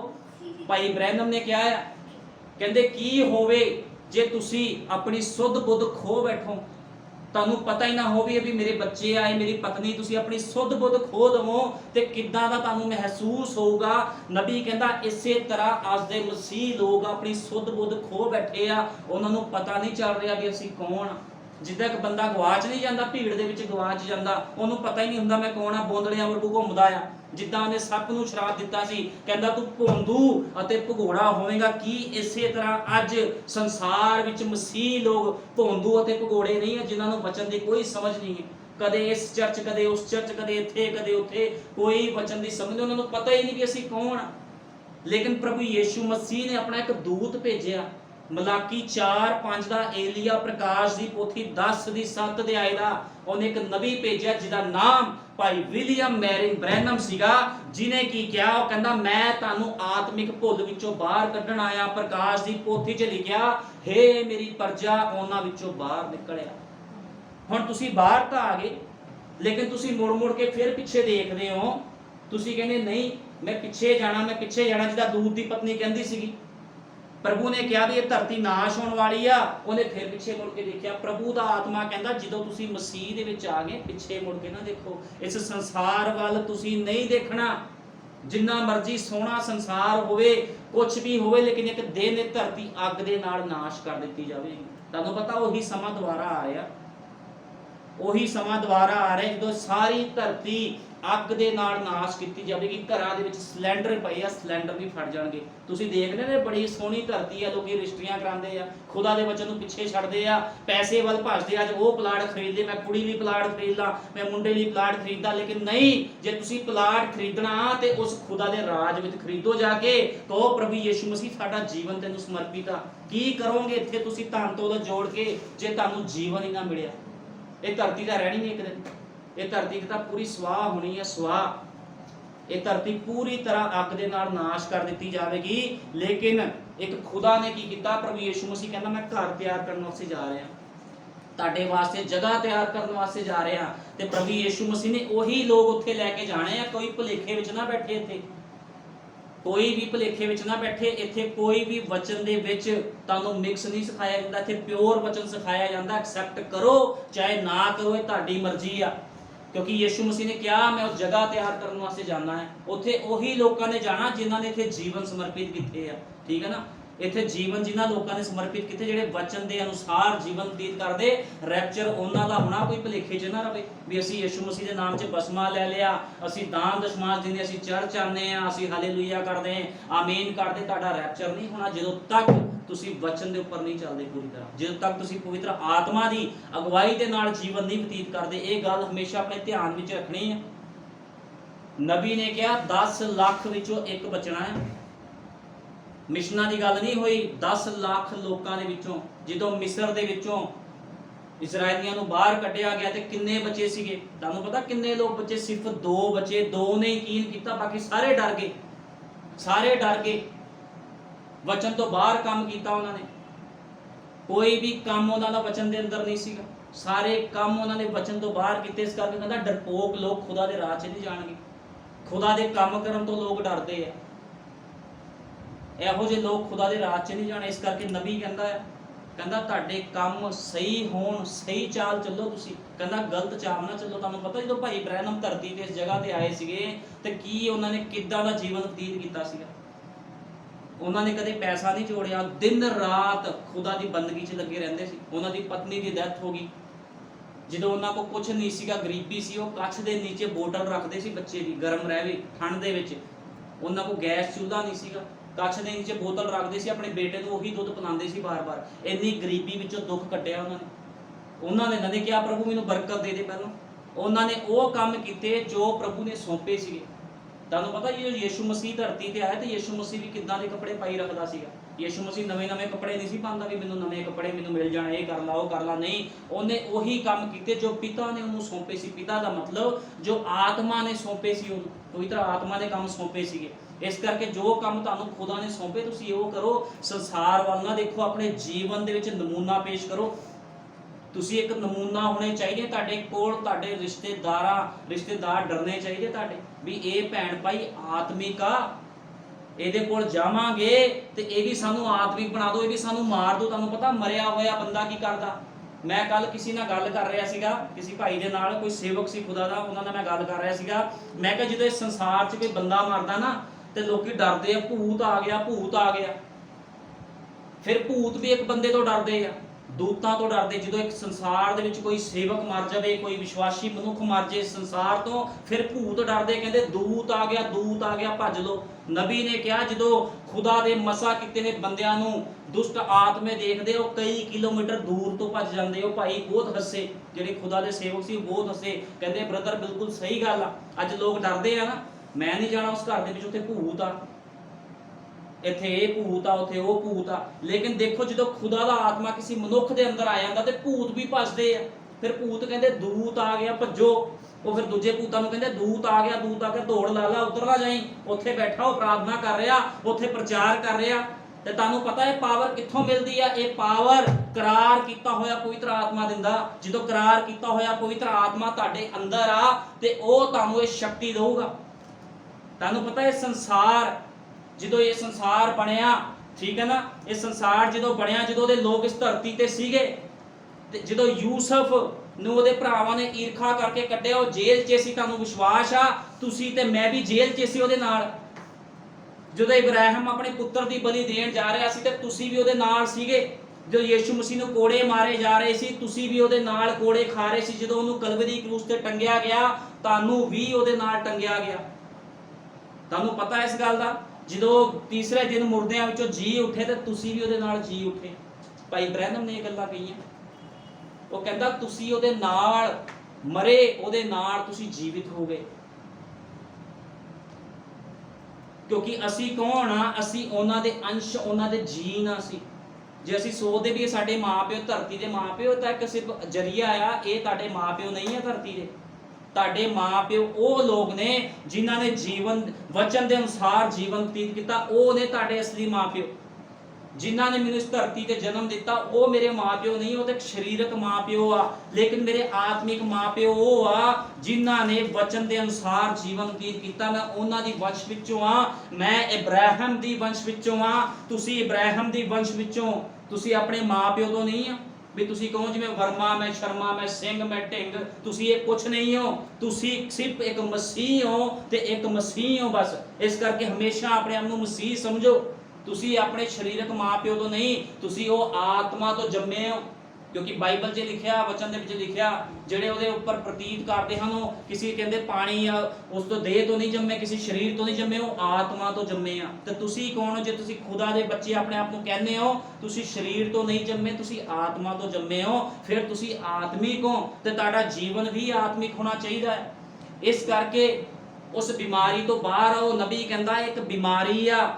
ਕਿਉਂਕਿ ਕੀ ਆ, ਜਦੋਂ ਤੁਸੀਂ ਪਾਪ ਕਰਦੇ ਹੋ, ਵਚਨ ਤੋਂ ਬਾਹਰ ਕੰਮ ਕਰਦੇ ਹੋ, ਇੱਕ ਇਹੋ ਜਿਹੀ ਬਿਮਾਰੀ ਆ ਜਿਹੜੀ ਤੁਹਾਨੂੰ ਆਤਮਿਕ ਭੁੱਲ ਦੇ ਵਿੱਚ ਲੈ ਜਾਂਦੀ ਆ। ਤੇ ਫਿਰ ਕੀ ਆ, ਜੇ ਤੁਸੀਂ ਪਾਪ ਕਰਦੇ ਹੋ ਤੇ ਪਾਪ ਦਾ ਫਿਰ ਇਨਾਮ ਕੀ ਆ? ਮੌਤ। ਜਿਹੜਾ ਬੰਦਾ ਪਾਪ ਕਰਦਾ ਉਹਨੂੰ ਮੌਤ ਮਿਲਦੀ। ਇਸ ਧਰਤੀ ਤੇ ਕੁਝ ਨਹੀਂ ਮਿਲਦਾ। ਉਹਦਾ ਇਨਾਮ ਆ ਮੌਤ। ਪਾਪ ਦੀ ਮਜ਼ਦੂਰੀ ਕੀ ਆ? ਮੌਤ ਆ। ਜੇ ਕੋਈ ਪਾਪ ਦੀ ਮਜ਼ਦੂਰੀ ਕਰਦਾ ਤੇ ਉਹਨੂੰ ਇਨਾਮ ਪਤਾ ਕੀ ਮਿਲਦਾ? ਫਿਰ ਉਹਨੂੰ ਮੌਤ ਮਿਲਦੀ ਸੰਸਾਰ ਦੇ ਉੱਪਰ। ਜੇ ਤੁਸੀਂ ਇਸ ਸੰਸਾਰ ਤੇ ਨਹੀਂ ਮਰਨਾ ਚਾਹੁੰਦੇ, ਖੁਦਾ ਦੇ ਰਾਜ 'ਚ ਜਾਣਾ ਚਾਹੁੰਦੇ, ਆਪਣੇ ਜੀਵਨਾਂ ਨੂੰ ਸੁਧਾਰੋ। ਇਸ ਕਰਕੇ ਨਬੀ ਨੇ ਕਿਹਾ ਮਸੀਹ ਔਰਤਾਂ, ਮਸੀਹ ਭੈਣ ਭਾਈ ਆਪਣੇ ਜੀਵਨਾਂ ਨੂੰ ਸੁਧਾਰਨ, ਲੋਕਾਂ ਦੇ ਫੈਸ਼ਨਾਂ ਵੱਲ ਨਾ ਜਾਣ। ਜੇ ਤੁਹਾਡੇ ਘਰ ਦੇ ਬੱਚੇ ਆ, ਉਹਨਾਂ ਨੂੰ ਡਾਂਟੋ, ਉਹਨਾਂ ਨੂੰ ਗਲਤੀਆਂ ਤੋਂ ਡਾਂਟੋ ਵੀ ਤੁਸੀਂ ਇਹ ਗਲਤ ਕੰਮ ਨਾ ਕਰੋ। ਆਪਣੇ ਬੱਚਿਆਂ ਨੂੰ ਨਰਕ ਦੀ ਅੱਗ ਵਿੱਚੋਂ ਨਾ ਭੇਜੋ, ਤੁਹਾਨੂੰ ਪਛਤਾਣਾ ਪੈ ਜਾਵੇਗਾ ਇੱਕ ਦਿਨ। ਤੁਹਾਨੂੰ ਪਤਾ ਨਬੀ ਨੇ ਇੱਕ ਸੰਦੇਸ਼ 'ਚ ਕਿਹਾ ਹੈ, ਨਬੀ ਕਹਿੰਦਾ ਜਿਹੜੀ ਮਾਂ ਆ, ਮਾਂ ਆਪਣੇ ਬੱਚੇ ਨੂੰ ਸੁਧਾਰ ਸਕਦੀ ਹੈ। ਮਾਂ ਜ਼ਿੰਮੇਵਾਰ ਹੁੰਦੀ ਹੈ ਆਪਣੇ ਬੱਚਿਆਂ ਦੀ। ਇੱਕ ਮਾਂ ਦੀ ਜ਼ਿੰਮੇਵਾਰੀ ਹੁੰਦੀ ਹੈ ਆਪਣੇ ਬੱਚਿਆਂ ਨੂੰ ਸਹੀ ਰਸਤੇ ਤੇ ਲਿਆਉਣ ਦੀ। ਤੇ ਯੀਸ਼ੂ ਮਸੀਹ ਕੌਣ ਆ? ਯੀਸ਼ੂ ਮਸੀਹ ਸਾਡੀ ਉਕਾਬ ਮਾਂ ਆ। ਤੇ ਯੀਸ਼ੂ ਮਸੀਹ ਨੇ ਕੀ ਕੀਤਾ? ਇਸ ਧਰਤੀ ਤੇ ਆ ਕੇ ਆਪਣੀ ਜਾਨ ਦਿੱਤੀ। ਜਦੋਂ ਉਹਦੀ ਵੱਖੀ 'ਚ ਨੇਜਾ ਮਾਰਿਆ ਗਿਆ ਤੇ ਉਹਦੀ ਦੁਲਹਨ ਪੈਦਾ ਹੋਈ। ਯੀਸ਼ੂ ਮਸੀਹ ਸਾਡੀ ਮਾਂ ਆ, ਸਾਡਾ ਪਿਤਾ ਵੀ ਆ। ਦੋ ਛਾਤੀਆਂ ਦਾ ਖੁਦਾ ਆ ਯੀਸ਼ੂ ਮਸੀਹ। ਤੇ ਮਾਂ ਨੇ ਕੀ ਕੀਤਾ? ਜਦੋਂ ਪ੍ਰਭੂ ਯੀਸ਼ੂ ਮਸੀਹ ਸਾਡੀ ਮਾਂ, ਉਹਨੇ ਸਾਨੂੰ ਸਿਖਾਇਆ ਵੀ ਤੁਸੀਂ ਕਿੱਦਾਂ ਚੱਲਣਾ ਹੈ, ਕਿੱਦਾਂ ਇਸ ਸੰਸਾਰ ਦੇ ਵਿੱਚ ਜੀਵਨ ਬਤੀਤ ਕਰਨਾ। ਪਵਿੱਤਰ ਆਤਮਾ ਸਾਨੂੰ ਸਿਖਾਉਂਦਾ ਹੈ। ਇਸ ਕਰਕੇ ਤੁਹਾਡਾ ਵੀ ਫਰਜ਼ ਬਣਦਾ ਆਪਣੇ ਬੱਚਿਆਂ ਨੂੰ ਸਹੀ ਸਿਖਾਓ। ਆਪਣੇ ਬੱਚਿਆਂ ਨੂੰ ਸਿਖਾਓ ਕਿੱਦਾਂ ਦਾ ਜੀਵਨ ਬਤੀਤ ਕਰਨਾ। ਕਦੇ ਵੀ ਉਹਨਾਂ ਨੂੰ ਪੈਸੇ ਨਾ ਦਿਓ ਵੀ ਤੁਸੀਂ ਮੇਕਅਪ ਕਰ ਲਓ, ਨੇਲ ਪੋਲਿਸ਼ਾਂ ਲਗਾ ਲਓ ਹੱਥਾਂ ਪੈਰਾਂ ਤੇ। ਜੇ ਤੁਸੀਂ ਇਹ ਕੰਮ ਕਰਦੇ ਹੋ ਤਾਂ ਫਿਰ ਬਿਲਕੁਲ ਰੋਂਗ ਆ। ਤੁਹਾਡੇ ਵਿੱਚ ਕੋਈ ਵੀ ਕੰਮ ਆਤਮਾ ਦਾ ਨਹੀਂ ਆ। ਫਿਰ ਤੁਸੀਂ ਸੰਸਾਰਿਕ ਮਨੁੱਖ ਹੋ ਜੇ ਤੁਸੀਂ ਖੁਦ ਹੀ ਇਹ ਕੰਮ ਕਰੀ ਜਾਂਦੇ ਹੋ। ਬਹੁਤ ਗਲਤ ਗੱਲ ਹੈ ਇੱਕ ਮਸੀਹ ਭੈਣ ਭਾਈ ਵਾਸਤੇ। ਤੁਸੀਂ ਲੋਕਾਂ ਆਪਣੇ ਆਪ ਨਾਲ ਤੋਂ ਕੀ ਬਚਾਉਣਾ? ਤੁਸੀਂ ਦੂਜਿਆਂ ਨੂੰ ਵੀ ਨਹੀਂ ਬਚਾ ਸਕਦੇ। ਜਿਹੜਾ ਬੰਦਾ ਆਪ ਨਹੀਂ ਬਚਿਆ ਉਹ ਦੂਜਿਆਂ ਨੂੰ ਕੀ ਬਚਾਵੇਗਾ? ਇਸ ਕਰਕੇ ਤੁਸੀਂ ਆਤਮਿਕ ਭੁੱਲ ਦੇ ਵਿੱਚੋਂ, ਇੱਥੇ ਟੋਪੀਆਂ ਨਹੀਂ ਪਾਈਆਂ ਜਾਂਦੀਆਂ ਵੀ ਆ ਜਾਓ ਜੀ ਬਰਕਤ ਲੈ ਲਓ। ਬਰਕਤ ਚੰਗਿਆਈ ਸਭ ਮਿਲਦੀ ਆ, ਲੇਕਿਨ ਉਸ ਤੋਂ ਇਲਾਵਾ ਵੀ ਕੁਝ ਹੈਗਾ। ਤੁਹਾਨੂੰ ਪਤਾ ਯੀਸ਼ੂ ਮਸੀਹ ਨੇ ਕਿਹਾ ਜੋ ਤੁਸੀਂ ਮੰਗੋਗੇ ਤੁਹਾਨੂੰ ਦਿੱਤਾ ਜਾਵੇਗਾ। ਜੇ ਤੁਸੀਂ ਕਹੋਗੇ ਪ੍ਰਭੂ ਜੀ ਮੇਰਾ ਕੋਈ ਰਿਸ਼ਤੇਦਾਰ ਬਿਮਾਰ, ਉਹਨੂੰ ਸਹੀ ਕਰ ਦੇ ਪ੍ਰਭੂ, ਸਹੀ ਕਰ ਦੋ, ਕੋਈ ਵੱਡੀ ਗੱਲ ਨਹੀਂ ਆ। लेकिन सब तो वड्डी गल आ अनंत जीवन, चंगियाई मिल गई, जीवन किन्ने देना फिर?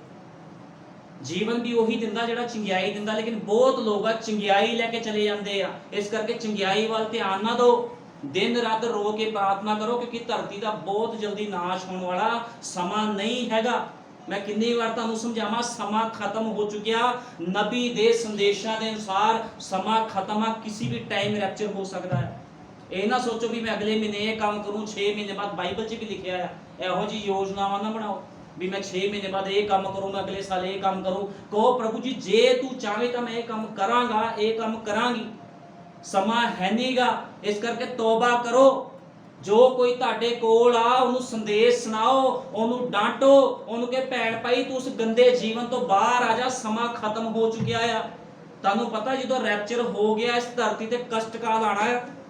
अज असी लोग बर्दाश्त नहीं करते, साडे बच्चों को बुखार चढ़ जाए असीं डॉक्टरों को भजदे आ, वो नरक की अग किद्दां बर्दाश्त करोगे? इस करके तौबा कर लो, समा नहीं हैगा। मैं बार बार समझा रहा, तुहानू पता जो बाबा इस स्थान दे विच उतरी तो लोग हिल गए, पूरा संसार करोने दे नाल हिल गया। लोगों को पता ही नहीं लग्या, लोग सोचते भी सपना, हले तक लोग कहते जिद्दां एक सपना देखिया इदां साडे नाल होया। तुहानू पता जिस दिन रैप्चर हो गया उसके बाद जो कष्ट काल आना तो लोगों को नींदा नहीं आनी, लोगों ने मौत मंगनी है भी सानू मौत आ जाए, लेकिन बाइबल बयान करती मौत भी नहीं आनी। लोगों ने इन्हें परेशान हो जाना बीमारियां च, दुखों च, इदा इदा दी बीमारियां, डॉक्टरों को बीमारियां का नहीं पता लगता अजकल भी किहड़ी बीमारी का की नाम आ। इदा दे दुष्ट आत्मे जिहड़े काम कर रहे शरीरों में। जिस करके तौबा करो, ਜਿਹੜਾ भी तुहानू मिलता उन्होंने डांटो, उन्होंने संदेश बारे दसो भी संदेश नूं कबूल कर ला तां तेरा जीवन बचना, नहीं तो तेरा जीवन नहीं बचना। इस करके नबी ने क्या कहता, जो मसीह लोग आत्मिक भुल विच चले गए, जो यीशु मसीह इस धरती ते आया ਉਹਦੇ अपने लोगों ने ਉਹਨੂੰ पछाणिया नहीं। लिखत लिखी गई सी कुआरी गर्भवती होवेगी, एक पुत्र ਨੂੰ जन्म देवेगी, लेकिन वो लोग अपने ज्ञान विच पैसे के लालच विच इन्ना क वधीक अंदर चले गए, उन्होंने अपने मुक्ति दाते का इनकार करके ਉਹਨੂੰ कलवरी क्रूस ते चढ़ाता। बड़ी अजीब गल लगदी है। अपने लोगों ने नहीं पछाणिया, लिखतां भी लिखिया गई, सब कुछ किया गया, मन्निया ही नहीं उन्होंने लोगों ने।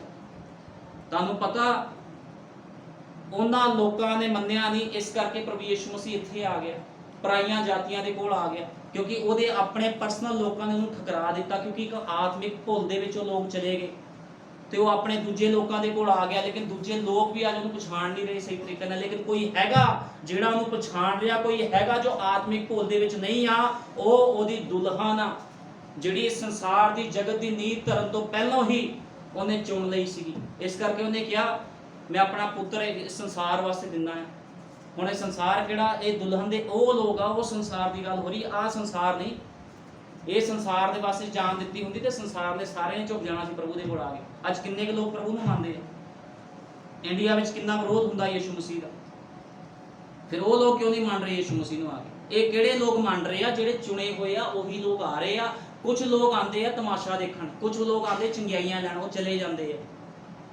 क्योंकि जिदा अज अकल की हुंदा, लोग बाबियां दे कोल जांदे, वो बाबे ने नहीं सही किया उसको को धागा बनवा लेने, उसको को नहीं सही होया दूजे को धागा बनवा लेने। कोई गल कोई तो सही करो। इस तरह यीशु मसीह ने लोगों ने एक बाबा बना लिया, लेकिन यीशु मसीह कोई बाबा नहीं है। यीशु मसीह सर्वशक्तिमान अनंत काल का पिता ते शांति का राजकुमार है, मुक्तिदाता यीशु मसीह। तुहानू पता यीशु मसीह के नाम दे विच मुक्ति है, किसी नाम च मुक्ति नहीं है।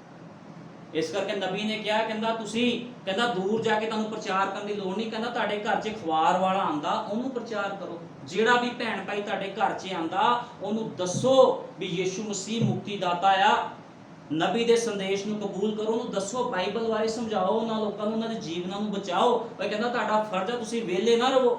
यीशु मसीह वेले लोगों को पसंद नहीं करता। पहली गल तो जे तुसी किसी नूं नहीं बचाना, अपना जीवन तो बचाओ घट तो घट। अज लोगों के अपने जीवन ही सही नहीं है, अपने जीवन को सेव करो। तुसी लोग तुहानू पता लोग घमंड करते आ, मेरे को पैसा, मेरे को धन, मेरे को दौलत। जो बंदा मरदा वो थले गिर जाता है, वो प्राण ते आत्मा निकल के चले जाते।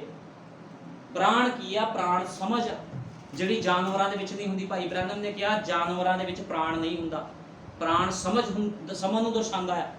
जिहड़ी समझ आ वो जानवरां विच समझ नहीं हुंदी, लेकिन बंदे दे विच समझ दित्ती गई है, आत्मा ਉਹਦੇ ਵਿੱਚ ਹੁੰਦੀ है। इस करके अपने अपने गुनाह पापां तो फिरो। जेकर एक डॉक्टर एक जानलेवा बीमारी ते निगाह मारे ਅਤੇ ਵੇਖਦਾ ਹੈ ਕਿ ਟਿਊਮਰ ਨੇ ਆਪਣੀ ਪਕੜ ਬਣਾ ਲਈ ਹੈ ਤਾਂ ਇਹ ਜਾਣ ਜਾਂਦਾ ਹੈ ਕਿ ਮੌਤ ਤੋਂ ਛੁੱਟ ਹੋਰ ਕੋਈ ਵੀ ਨਹੀਂ ਬਚਿਆ। ਹੁਣ ਜੇ ਡਾਕਟਰ ਨੂੰ ਪਤਾ ਹੁੰਦਾ ਟਿਊਮਰ ਕਿਸੇ ਬੰਦੇ ਵਿੱਚ ਚਲਾ ਗਿਆ ਆ, ਟਿਊਮਰ ਨੇ ਪਕੜ ਬਣਾ ਲਈ, ਤਾਂ ਉਹਨੂੰ ਪਤਾ ਹੁੰਦਾ ਵੀ ਇਹ ਬੰਦਾ ਹੁਣ ਖਤਮ ਹੋਣ ਵਾਲਾ ਹੈ, ਜਦ ਤੱਕ ਕਿ ਖੁਦਾ ਹੀ ਉਸਦੇ ਲਈ ਕੁਛ ਨਾ ਕਰੇ। ਹੁਣ ਡਾਕਟਰ ਨਹੀਂ ਕੁਛ ਕਰਦਾ, ਜਦ ਤੱਕ ਖੁਦਾ ਹੀ ਕੁਛ ਨਾ ਕਰੇ ਤੇ ਕੁਛ ਨਹੀਂ ਹੋ ਸਕਦਾ। ਅੱਛਾ, ਜਦੋਂ ਤੁਸੀਂ ਇਸ ਸ਼ਹਿਰ ਵੱਲ ਨਿਗਾਹ ਮਾਰੋ ਅਤੇ ਜਦੋਂ ਤੁਸੀਂ ਲੋਕਾਂ ਉੱਤੇ ਨਿਗਾਹ ਮਾਰੋ, ਤੁਸੀਂ ਕਲੀਸਿਆ ਤੇ ਨਿਗਾਹ ਮਾਰੋ ਅਤੇ ਤੁਸੀਂ ਇਸ ਪ੍ਰਕਾਰ ਦੇ ਲੋਕਾਂ ਉੱਤੇ ਨਿਗਾਹ ਮਾਰੋ ਜਿਹੜੇ ਖੁਦਾ ਤੋਂ ਇੰਨੇ ਦੂਰ ਹੋ ਚੁੱਕੇ ਹਨ ਤਾਂ ਕੁਝ ਵੀ ਨਹੀਂ ਬਚਿਆ।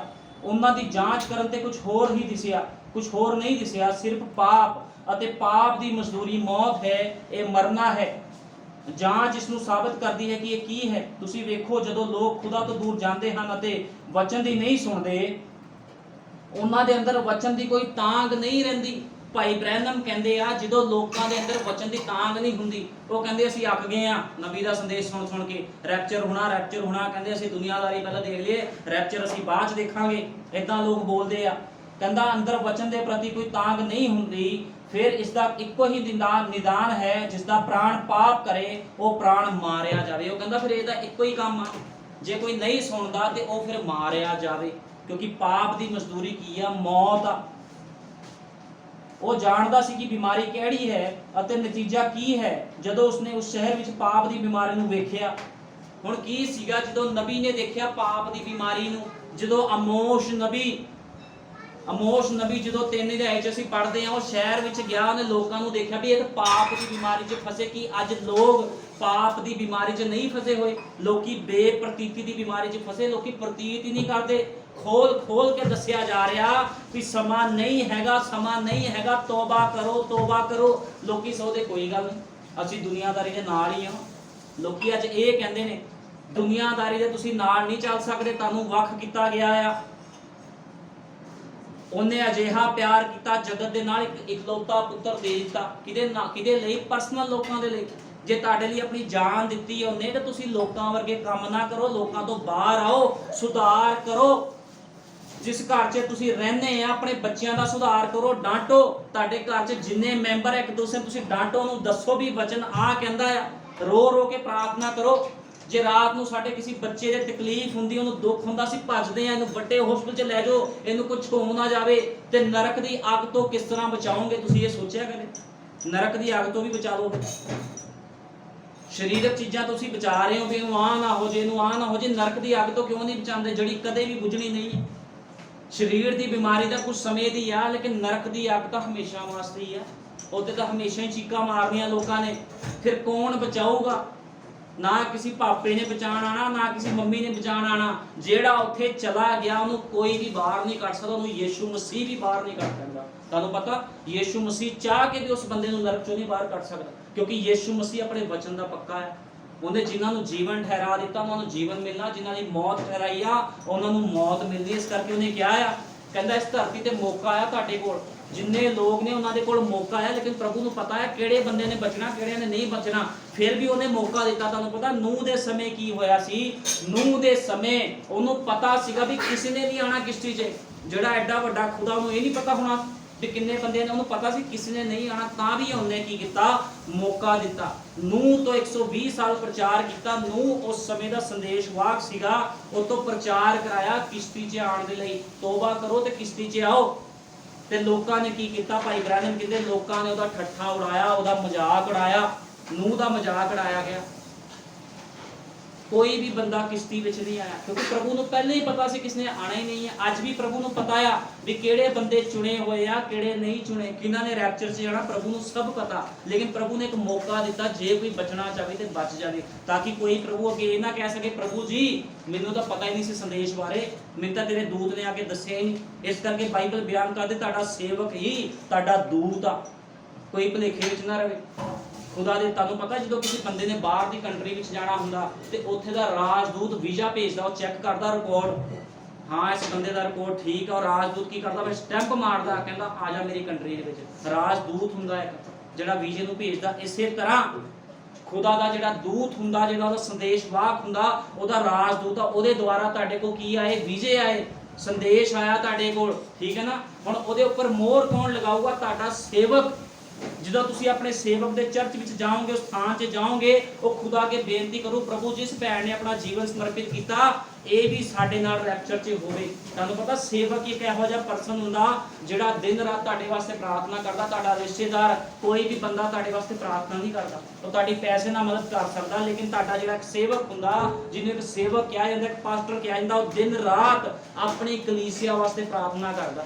ਹੁਣ ਤੁਹਾਨੂੰ ਪਤਾ ਜਿਹੜਾ ਇੱਕ ਸੇਵਕ ਹੁੰਦਾ ਆ, ਉਹ ਆਪਣੇ ਬਾੜੇ ਦੀ ਭੇਡਾਂ ਦਾ ਰਖਵਾਲਾ ਹੁੰਦਾ, ਦੂਜੇ ਬਾੜੇ ਦੀ ਭੇਡਾਂ ਦਾ ਰਖਵਾਲਾ ਨਹੀਂ ਹੁੰਦਾ। ਜਿੰਨੇ ਬੰਦੇ ਸਥਾਨ ਦੇ ਵਿੱਚ ਆਣਗੇ, ਮੈਂ ਉਹਨਾਂ ਦਾ ਰਖਵਾਲਾ ਆ, ਕਿਉਂਕਿ ਮੈਨੂੰ ਪਤਾ ਵੀ ਜਿਹੜੇ ਮੇਰੇ ਬਾੜਾ ਆ, ਮੇਰੇ ਬਾੜੇ ਦੀ ਭੇਡਾਂ ਨੇ, ਮੈਂ ਜਾਣਦਾ ਇਹਨਾਂ ਦੀ ਆਦਤਾਂ ਨੂੰ, ਇਹਨਾਂ ਦੇ ਤੌਰ ਤਰੀਕਿਆਂ ਨੂੰ, ਮੈਂ ਇਹਨਾਂ ਦਾ ਜ਼ਿੰਮੇਵਾਰ। ਜਿਹੜੇ ਬਾਹਰ ਲੋਕ ਜਾ ਰਹੇ ਆ, ਮੈਂ ਉਹਨਾਂ ਦਾ ਜ਼ਿੰਮੇਵਾਰ ਨਹੀਂ ਆ ਕਿਸੇ ਵੀ ਪ੍ਰਤੀ। ਇਸ ਕਰਕੇ ਮੈਂ ਕਿਹਾ ਜਿੰਨੇ ਲੋਕ ਇਸ ਚਰਚ ਵਿੱਚ ਆਣਗੇ, ਮੈਂ ਜ਼ਿੰਮੇਵਾਰੀ ਉਹਨਾਂ ਦੀ ਲਵਾਂਗਾ ਹਰ ਪਾਸਿਓਂ, ਚਾਹੇ ਉਹ ਬਿਮਾਰ ਹੋਣ, ਪਰੇਸ਼ਾਨ। ਜੇ ਕਿਸ ਚਰਚ ਨੂੰ ਛੱਡ ਕੇ ਜਾਂਦਾ, ਉਹਦੇ ਬਾਅਦ ਮੇਰੀ ਕੋਈ ਜ਼ਿੰਮੇਵਾਰੀ ਨਹੀਂ ਹੈ। ਜਦੋਂ ਤੱਕ ਤੁਸੀਂ ਬਚਨ ਦੇ ਦਾਇਰੇ 'ਚ ਰਹਿੰਦੇ ਹੋ, ਬਚਨ ਤਾਂ ਕੀ ਕਰਦਾ, ਤੁਹਾਡੀ ਰੱਖਿਆ ਕਰਦਾ ਹੈ। ਬਾਈਬਲ ਦਾ ਰੂਲ ਆ, ਜਦੋਂ ਤੱਕ ਕੋਈ ਮਨੁੱਖ ਵਚਨ ਦੇ ਦਾਇਰੇ 'ਚ ਰਹਿੰਦਾ, ਤੇ ਯੀਸ਼ੂ ਮਸੀਹ ਖੁਦ ਉੱਤਰ ਜਾਂਦਾ ਸਿੰਘਾਸਨ ਛੱਡ ਕੇ ਰੱਖਿਆ ਕਰਨ ਵਾਸਤੇ।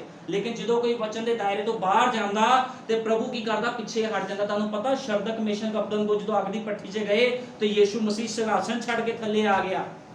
ਲੇਕਿਨ ਜਦੋਂ ਇਜ਼ਰਾਈਲੀਆਂ ਨੇ, ਜਿਨ੍ਹਾਂ ਦੇ ਉੱਪਰ ਪਿਲਰ ਆਫ ਫਾਇਰ ਰਹਿੰਦਾ ਸੀ, ਜਦੋਂ ਉਹ ਲੋਕਾਂ ਨੇ ਕੀ ਕੀਤਾ, ਵਚਨ ਤੋਂ ਬਾਹਰ ਕੰਮ ਕੀਤੇ, ਉਹੀ ਪਿਲਰ ਆਫ ਫਾਇਰ ਨੇ ਉਹਨਾਂ ਨੂੰ ਮਾਰਤਾ। ਜਿਹੜਾ ਪਿਲਰ ਆਫ ਫਾਇਰ ਉਹਨਾਂ ਦੀ ਰੱਖਿਆ ਕਰਦਾ ਸੀ, ਉਸੇ ਪਿਲਰ ਆਫ ਫਾਇਰ ਨੇ ਸਾਰੇ ਦੇ ਸਾਰੇ ਇਜ਼ਰਾਈਲੀ ਲੋਕ ਮਾਰ ਦਿੱਤੇ।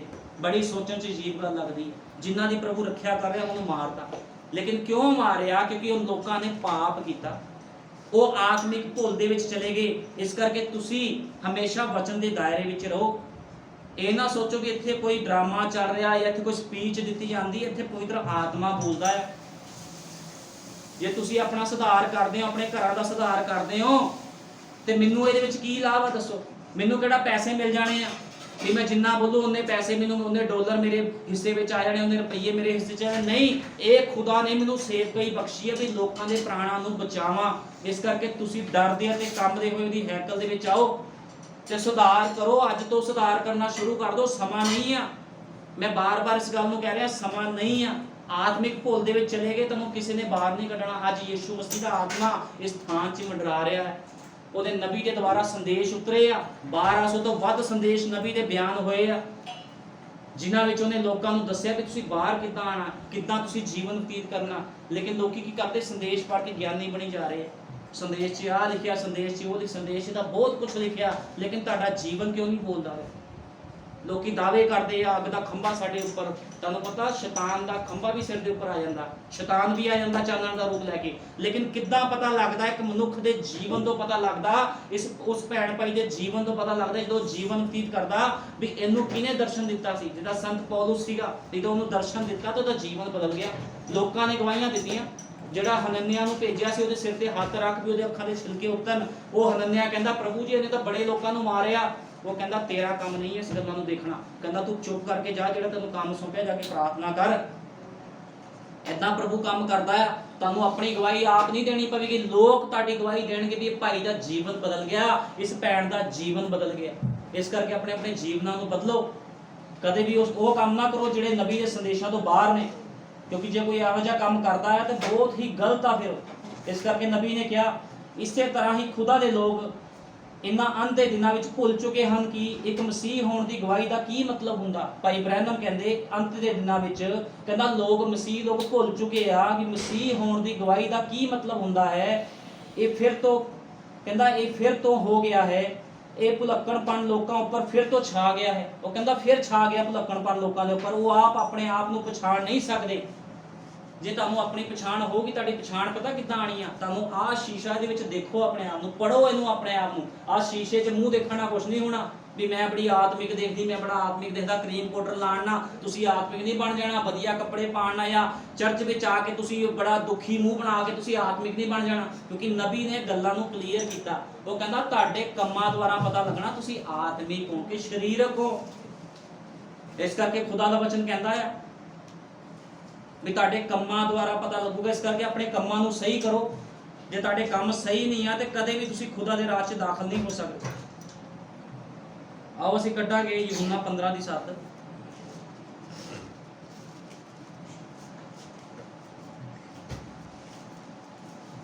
यूहन्ना 15 चैप्टर कर लांगे, शुरू तो पढ़ लेंगे। मैं सच्ची अंगूर दी बेल हाँ, यूहन्ना 15, ਅਤੇ ਮੇਰਾ ਪਿਤਾ ਬਾਗਬਾਨ ਹੈ ਅਤੇ ਹਰੇਕ ਟਹਿਣੀ ਮੇਰੇ ਵਿੱਚ ਹੈ ਅਤੇ ਫਲ ਨਹੀਂ ਦਿੰਦੀ ਉਸ ਨੂੰ ਲਾਹ ਸੁੱਟਦਾ ਹੈ ਅਤੇ ਹਰੇਕ ਜੋ ਫਲ ਦਿੰਦੀ ਹੈ ਉਸ ਨੂੰ ਛਾਂਗਦਾ ਹੈ ਅਤੇ ਹੋਰ ਵੀ ਫਲ ਦੇਵੇ। ਹੁਣ ਦੇਖੋ यूहन्ना 15 ਪੜੋ, ਬਾਈਬਲ ਕੀ ਬਿਆਨ ਕਰਦੀ ਆ, ਖੁਦਾ ਦਾ ਵਚਨ ਕੀ ਕਹਿ ਰਿਹਾ। ਕਹਿੰਦਾ ਮੈਂ ਸੱਚੀ ਅੰਗੂਰ ਦੀ ਵੇਲ ਹਾਂ, ਕਹਿੰਦਾ ਮੇਰਾ ਪਿਤਾ ਬਾਗਬਾਨ ਆ, ਹਰੇਕ ਟਹਿਣੀ ਜਿਹੜੀ ਮੇਰੇ ਵਿੱਚ ਹੈ ਫਲ ਨਹੀਂ ਦਿੰਦੀ, ਕਹਿੰਦਾ ਉਸ ਨੂੰ ਲਾਹ ਸੁੱਟਦਾ। ਤੁਹਾਨੂੰ ਪਤਾ ਜਦੋਂ ਕੋਈ ਯੀਸ਼ੂ ਮਸੀਹ ਦੇ ਵਿੱਚ ਆ ਕੇ ਫਲ ਨਹੀਂ ਦਿੰਦਾ, ਪ੍ਰਭੂ ਉਹਨੂੰ ਕੱਟ ਦਿੰਦਾ ਆ ਵੀ ਤੂੰ ਮੇਰੇ ਯੋਗ ਨਹੀਂ ਹੈ, ਤੂੰ ਸਾਈਡ ਤੇ ਹੋ ਜਾ। ਤੁਹਾਨੂੰ ਪਤਾ ਯੀਸ਼ੂ ਮਸੀਹ ਕੀ ਕਰਦਾ ਹੈ? ਉਹ ਕੀ ਕਰਦਾ? ਯੀਸ਼ੂ ਮਸੀਹ ਖੁਦਾਵੰਦ ਕਦੇ ਆਪਣੀ ਯੋਜਨਾ ਨੂੰ ਨਹੀਂ ਬਦਲਦਾ, ਉਹ ਬੰਦਾ ਚੇਂਜ ਕਰ ਦਿੰਦਾ। ਜਿਹੜੀ ਉਹਨੇ ਯੋਜਨਾ ਇਸ ਧਰਤੀ ਤੇ ਬਣਾਈ ਹੋਈ ਆ, ਉਹ ਯੋਜਨਾ ਨੂੰ ਨਹੀਂ ਬਦਲਦਾ, ਉਹ ਬੰਦਾ ਬਦਲ ਦਿੰਦਾ ਆ। ਤੁਹਾਨੂੰ ਪਤਾ ਜਿਹੜਾ ਕੰਮ ਉਹਨੇ ਸ਼ਾਉਲ ਨੂੰ ਸੌਂਪਿਆ ਸੀਗਾ, ਜਦੋਂ ਸ਼ਾਉਲ ਨੇ ਉਹ ਕੰਮ ਨੂੰ ਨਹੀਂ ਕੀਤਾ ਤੇ ਉਹਨੇ ਦਾਊਦ ਨੂੰ ਖੜਾ ਕੀਤਾ।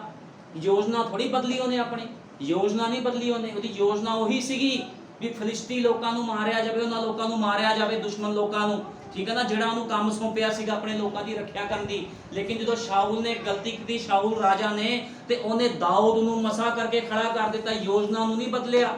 ਪ੍ਰਭੂ ਕਦੇ ਆਪਣੀ ਯੋਜਨਾ ਨੂੰ ਨਹੀਂ ਬਦਲਦਾ। ਜੇ ਅੱਜ ਤੁਸੀਂ ਆਤਮਿਕ ਕੰਮਾਂ ਨੂੰ ਨਹੀਂ ਕਰੋਗੇ, ਆਪਣੀ ਯੋਜਨਾ ਨੂੰ ਨਹੀਂ ਬਦਲੂਗਾ, ਬੰਦਾ ਬਦਲ ਦੂਗਾ। ਪ੍ਰਭੂ ਸੇਵਕ ਵੀ ਬਦਲ ਦਿੰਦਾ ਹੈ। ਉਹ ਕਹਿੰਦਾ ਇਹ ਸੇਵਕ ਮੇਰੇ ਯੋਗ ਨਹੀਂ, ਚੱਲ ਦੂਜਾ ਖੜਾ ਹੋ ਜਾ, ਉਹ ਦੂਜੇ ਨੂੰ ਮਸਾ ਕਰ ਦਿੰਦਾ।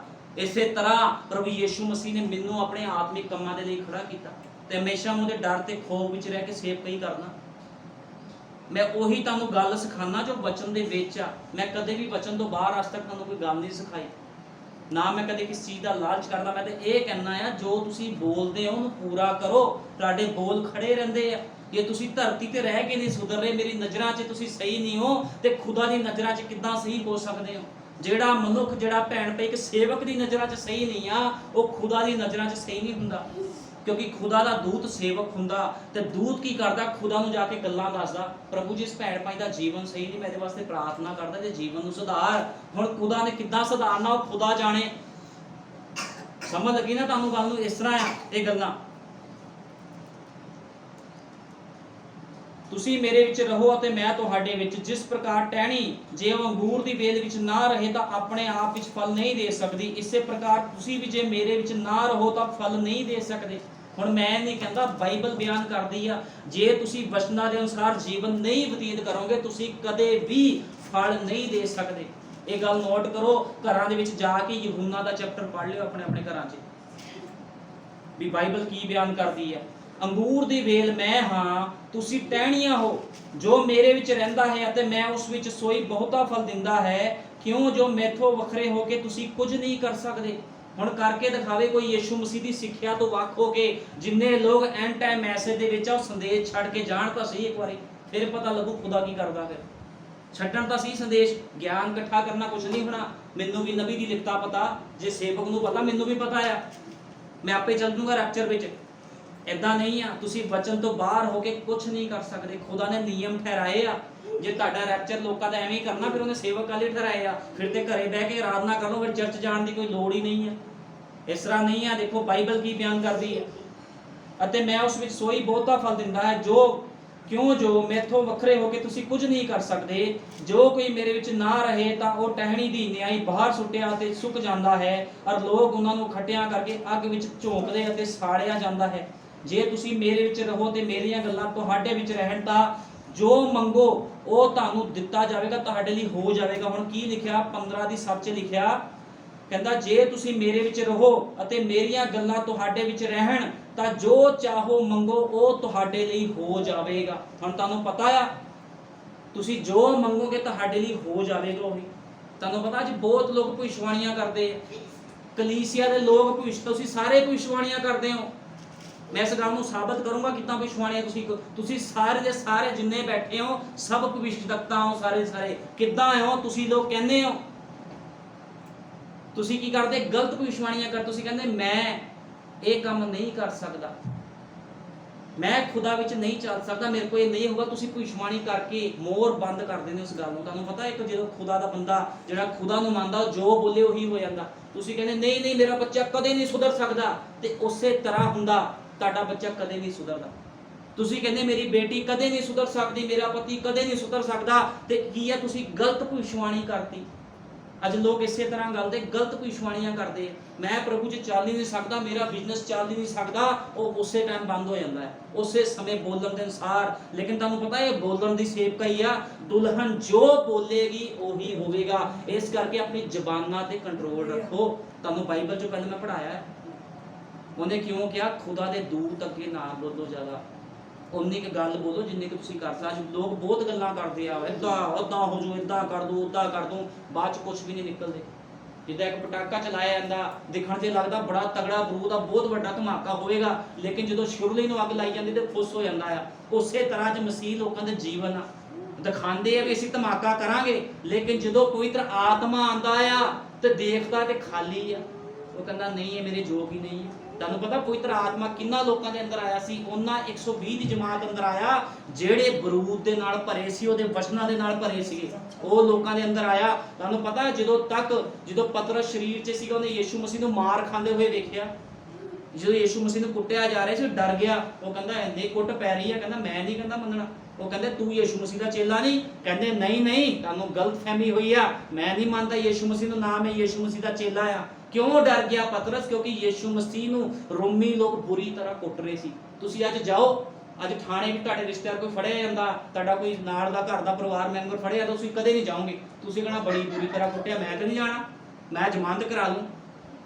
ਹੁਣ ਜਿਹੜਾ ਪਤਰਸ ਸੀਗਾ ਉਹ ਵੀ ਡਰ ਗਿਆ, ਉਹ ਕਹਿੰਦਾ ਮੈਂ ਨਹੀਂ ਜਾਣਦਾ ਇਹਨੂੰ। ਤੇ ਯੀਸ਼ੂ ਮਸੀਹ ਨੇ ਕਿਹਾ ਕੁੱਕੜ ਦੀ ਬਾਂਗ ਦੇਣ ਤੋਂ ਪਹਿਲਾਂ 3 ਵਾਰ ਤੂੰ ਮੇਰਾ ਇਨਕਾਰ ਕਰੇਗਾ। ਉਸੇ ਤਰ੍ਹਾਂ ਉਹਨੇ ਇਨਕਾਰ ਕੀਤਾ। ਤੁਹਾਨੂੰ ਪਤਾ ਅੱਜ ਬਹੁਤ ਲੋਕ ਆਪਣੇ ਆਪ ਨੂੰ ਆਤਮਿਕ ਕਹਿੰਦੇ ਆ, ਪ੍ਰਭੂ ਅਸੀਂ ਤੇਰੀ ਜਾਨ ਦੇ ਦਾਂਗੇ, ਅਸੀਂ ਸੰਦੇਸ਼ ਲਈ ਏਦਾਂ ਕਰ ਦਾਂਗੇ, ਅਸੀਂ ਲੱਫਾ ਡਾਲਾਂਗੇ, ਅਸੀਂ ਪਲਾਟ ਨਿਸ਼ਾਵਰ ਕਰ ਦਾਂਗੇ, ਅਸੀਂ ਆਹ ਕਰ ਦਾਂਗੇ, ਲੇਕਿਨ ਬਾਅਦ 'ਚ ਕੀ ਹੁੰਦਾ? ਫੁੱਸ ਨਿਕਲਦੇ, ਕੁਛ ਨਹੀਂ ਹੁੰਦਾ ਉਹਨਾਂ 'ਚ। ਲੇਕਿਨ ਕਿਹੜੇ ਲੋਕ ਇਹ ਕੰਮਾਂ ਨੂੰ ਕਰਦੇ? ਜਿਹੜੇ ਆਤਮਾ ਨਾਲ। ਉਹੀ ਪਤਰਸ ਜਿਹਨੇ 3 ਵਾਰੀ ਇਨਕਾਰ ਕੀਤਾ, ਉਹੀ ਪਤਰਸ ਕਹਿੰਦਾ ਮੈਨੂੰ ਪੁੱਠੀ ਸਲੀਬ ਦਿੱਤੀ ਜਾਵੇ।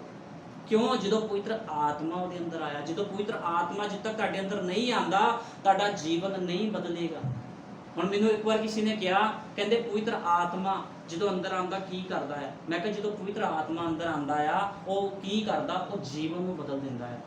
ਜਿੱਦਾਂ ਦਾ ਤੁਹਾਡਾ ਜੀਵਨ ਉਹ ਬਦਲ ਜਾਵੇਗਾ, ਤੁਹਾਡੀ ਗੰਦੀਆਂ ਆਦਤਾਂ ਬਦਲ ਜਾਣਗੀਆਂ, ਤੁਸੀਂ ਵਚਨ ਦੇ ਅਨੁਸਾਰ ਜੀਵਨ ਬਤੀਤ ਕਰਨਾ ਸ਼ੁਰੂ ਕਰ ਦੋਗੇ। ਇਹਨੂੰ ਕਹਿੰਦੇ ਪਵਿੱਤਰ ਆਤਮਾ ਪਾਇਆ ਹੋਇਆ ਬੰਦਾ। ਨਾ ਕਿ ਪਵਿੱਤਰ ਆਤਮਾ ਪਾਇਆ ਹੋਇਆ ਬੰਦਾ ਇਦਾਂ ਹੁੰਦਾ ਵੀ ਉਹ ਹਵਾ 'ਚ ਉੱਡਣ ਲੱਗ ਪਵੇ ਤੇ ਤੁਸੀਂ ਉਹਨੂੰ ਕਹੋ ਜੀ ਇਹ ਹਵਾ 'ਚ ਉੱਡ ਕੇ ਦਿਖਾ। ਇਹਦਾ ਯੀਸ਼ੂ ਮਸੀਹ ਨੂੰ ਚਪੇੜ ਮਾਰੀ, ਕਹਿੰਦੇ ਤੂੰ ਤਾਂ ਬੜਾ ਰੱਬੀ ਬਣਦਾ, ਕਹਿੰਦੇ ਦੱਸ ਤੈਨੂੰ ਕਿਹਨੇ ਥੱਪੜ ਮਾਰਿਆ?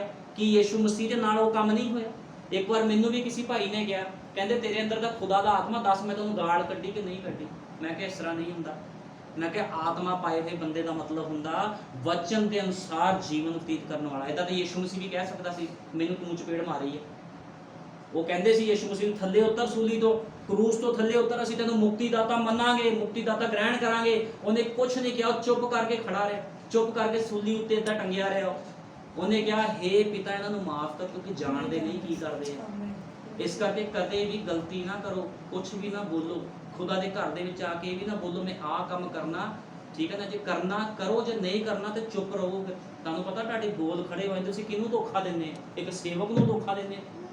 ਮੈਂ ਕਿਸੇ ਦਾ ਲਾਲਚੀ ਥੋੜੀ, ਮੈਂ ਕਿਸੇ ਵੀ ਪੈਸੇ ਦਾ, ਕਿਸੇ ਵੀ ਚੀਜ਼ ਦਾ ਲਾਲਚੀ ਨਹੀਂ ਆ। ਖੁਦਾ ਜਾਣਦਾ ਜਦੋਂ ਦੀ ਸਥਾਨ 'ਚ ਸੇਵਕਾਈ ਕੀਤੀ ਆ, 1 ਰੁਪਈਏ ਦਾ ਸਮਾਨ ਨਹੀਂ ਲਿਆ ਕਿਸੇ ਦਾ, ਇੱਕ ਸ਼ਰਟ ਤੱਕ ਨਹੀਂ ਖਰੀਦੀ ਕਿਸੇ ਦੇ ਪੈਸਿਆਂ ਦੀ। ਜਦੋਂ ਵੀ ਖਰੀਦਦਾ ਆਪਣੇ, ਮੈਂ ਹਮੇਸ਼ਾ ਖੁਦਾ ਦਾ ਪੈਸਾ ਖੁਦਾ ਦੇ ਕੰਮਾਂ ਲਈ ਇਸਤੇਮਾਲ ਕਰਦਾ। ਇਸ ਕਰਕੇ ਕਦੇ ਨਾ ਬੋਲੋ ਵੀ ਪ੍ਰਭੂ ਤੇਰੇ ਘਰ 'ਚ ਆਹ ਕਰਾਂਗੇ ਉਹ ਕਰਾਂਗੇ, ਨਾ ਬੋਲੋ। ਤੁਹਾਡੇ ਬੋਲ ਖੜੇ ਰਹਿੰਦੇ ਆ। ਜੇ ਬੋਲਿਆ ਤਾਂ ਉਹਨੂੰ ਪੂਰਾ ਕਰੋ ਤਾਂ ਕਿ ਤੁਹਾਡੇ ਜੀਵਨ ਦੇ ਵਿੱਚ ਬਹਾਲੀ ਆਵੇ, ਨਹੀਂ ਤਾਂ ਤੁਹਾਡੇ ਜੀਵਨ 'ਚ ਕਦੇ ਬਹਾਲੀ ਨਹੀਂ ਆਣੀ। ਉਲਪੜ ਤੋਂ ਇਸ ਗੱਲ ਨੂੰ ਕਹਿ ਰਿਹਾ, ਕਦੇ ਵੀ ਨਾ ਬੋਲੋ। ਤੁਸੀਂ ਕਿਹਨੂੰ ਠੱਗਦੇ ਹੋ? ਖੁਦਾ ਨੂੰ ਠੱਗਦੇ ਹੋ, ਕਿਸੇ ਮਨੁੱਖ ਨੂੰ ਠੱਗਦੇ ਹੋ? ਕਦੇ ਨਾ ਬੋਲੋ। ਉਹੀ ਗੱਲਾਂ ਬੋਲੋ ਜੋ ਤੁਹਾਡੇ ਅੰਦਰ ਆਤਮਾ ਬੁਲਾਵੇ। ਨਾਲੇ ਜਿਹਨਾਂ ਨੇ ਕੁਝ ਕਰਨਾ ਹੁੰਦਾ ਬੋਲਦੇ ਨਹੀਂ, ਉਹ ਕਰਕੇ ਦੱਸਦੇ। ਸੰਤ ਪੌਲਸ ਦੇ ਅੰਦਰ ਜਦੋਂ ਪਵਿੱਤਰ ਆਤਮਾ ਆਇਆ, ਉਹਨੇ ਬੋਲਿਆ ਨਹੀਂ ਲੋਕਾਂ ਨੂੰ ਦੇਖੋ ਮੈਨੂੰ ਆਤਮਾ ਨੇ ਦਰਸ਼ਨ ਦਿੱਤਾ ਸੀ, ਮੇਰੇ ਅੰਦਰ ਆਤਮਾ ਆ ਗਿਆ, ਹੁਣ ਮੈਂ ਤੁਹਾਨੂੰ ਮਾਰੂੰਗਾ ਨਹੀਂ, ਹੁਣ ਮੈਂ ਕੰਮ। ਉਹਨੇ ਕੰਮਾਂ ਨੂੰ ਸ਼ੁਰੂ ਕੀਤਾ। ਜਦੋਂ ਮੈਨੂੰ ਖੁਦਾ ਦੇ ਆਤਮਾ ਨੇ ਪਿਲਰ ਆਫ ਫਾਇਰ ਨੇ ਦਰਸ਼ਨ ਦਿੱਤਾ, ਮੈਂ ਲੋਕਾਂ ਨੂੰ ਨਹੀਂ ਕਿਹਾ, ਮੈਂ 1 ਸਾਲ ਫਾਸਟਿੰਗ ਕੀਤੀ, ਮੈਂ ਕਿਸ ਨੂੰ ਨਹੀਂ ਕਿਹਾ ਵੀ ਮੈਨੂੰ ਖੁਦਾ ਨੇ ਦਰਸ਼ਨ ਦਿੱਤਾ। ਲੇਕਿਨ ਜਦੋਂ ਮੈਂ ਸੇਵਕਾਈ ਸ਼ੁਰੂ ਕੀਤੀ, ਫਿਰ ਖੁਦਾ ਦੇ ਆਤਮਾ ਨੇ ਕਿਹਾ ਗਵਾਹੀ ਦੇ ਆਪਣੀ। ਫਿਰ ਗਵਾਹੀ ਦੇਣੀ ਸ਼ੁਰੂ ਕੀਤੀ ਮੈਂ ਉਸ ਸਥਾਨ ਦੇ ਵਿੱਚ। ਕੰਮਾਂ ਤੋਂ ਪਤਾ ਲੱਗਦਾ ਵੀ ਇਹ ਬੰਦੇ ਦੇ ਅੰਦਰ ਪਵਿੱਤਰ ਆਤਮਾ ਹੈਗਾ ਕਿ ਨਹੀਂ ਹੈਗਾ, ਗੱਲਾਂ ਦੇ ਨਾਲ ਨਹੀਂ। ਅੱਜ ਬਹੁਤ ਲੋਕ ਦਾਵਾ ਕਰਦੇ ਆ ਪਵਿੱਤਰ ਆਤਮਾ ਮੇਰੇ ਨਾਲ ਰਹਿੰਦਾ, ਪਵਿੱਤਰ ਆਤਮਾ ਜੇ ਤੁਹਾਡੇ ਨਾਲ ਰਹਿੰਦਾ ਆ ਤੇ ਤੁਹਾਡੇ ਜੀਵਨ ਦੇ ਵਿੱਚ ਫਲ ਕਿਉਂ ਨਜ਼ਰ ਨਹੀਂ ਆਉਂਦੇ? ਜਿੱਦਾਂ ਪਿਛਲੇ ਸੰਡੇ ਵੀ ਮੈਂ ਗੱਲ ਕੀਤੀ, ਤੁਹਾਡੇ ਜੀਵਨ 'ਚ ਫਲ ਨਜ਼ਰ ਆਉਣੇ ਚਾਹੀਦੇ। ਇਸ ਕਰਕੇ ਯਿਸੂ ਮਸੀਹ ਨੇ ਕਿਹਾ, ਕਹਿੰਦਾ ਜੋ ਮੰਗੋਗੇ ਤੁਹਾਡੇ ਲਈ ਹੋ ਜਾਵੇਗਾ। ਮੇਰੇ ਪਿਤਾ ਦੀ ਵਡਿਆਈ ਇਸੇ ਤੋਂ ਹੁੰਦੀ ਹੈ ਜੋ ਤੁਸੀਂ ਬਹੁਤਾ ਫਲ ਦਿਓ ਅਤੇ ਉਹ ਤੁਸੀਂ ਮੇਰੇ ਵਿੱਚ ਮੇਰੇ ਵਿੱਚ ਚੇਲੇ ਹੋਵੋਗੇ, ਮੇਰੇ ਚੇਲੇ ਹੋਵੋਗੇ। ਉਹ ਕਹਿੰਦਾ ਤੁਸੀਂ ਬਹੁਤ ਫਲ ਦਵੋ।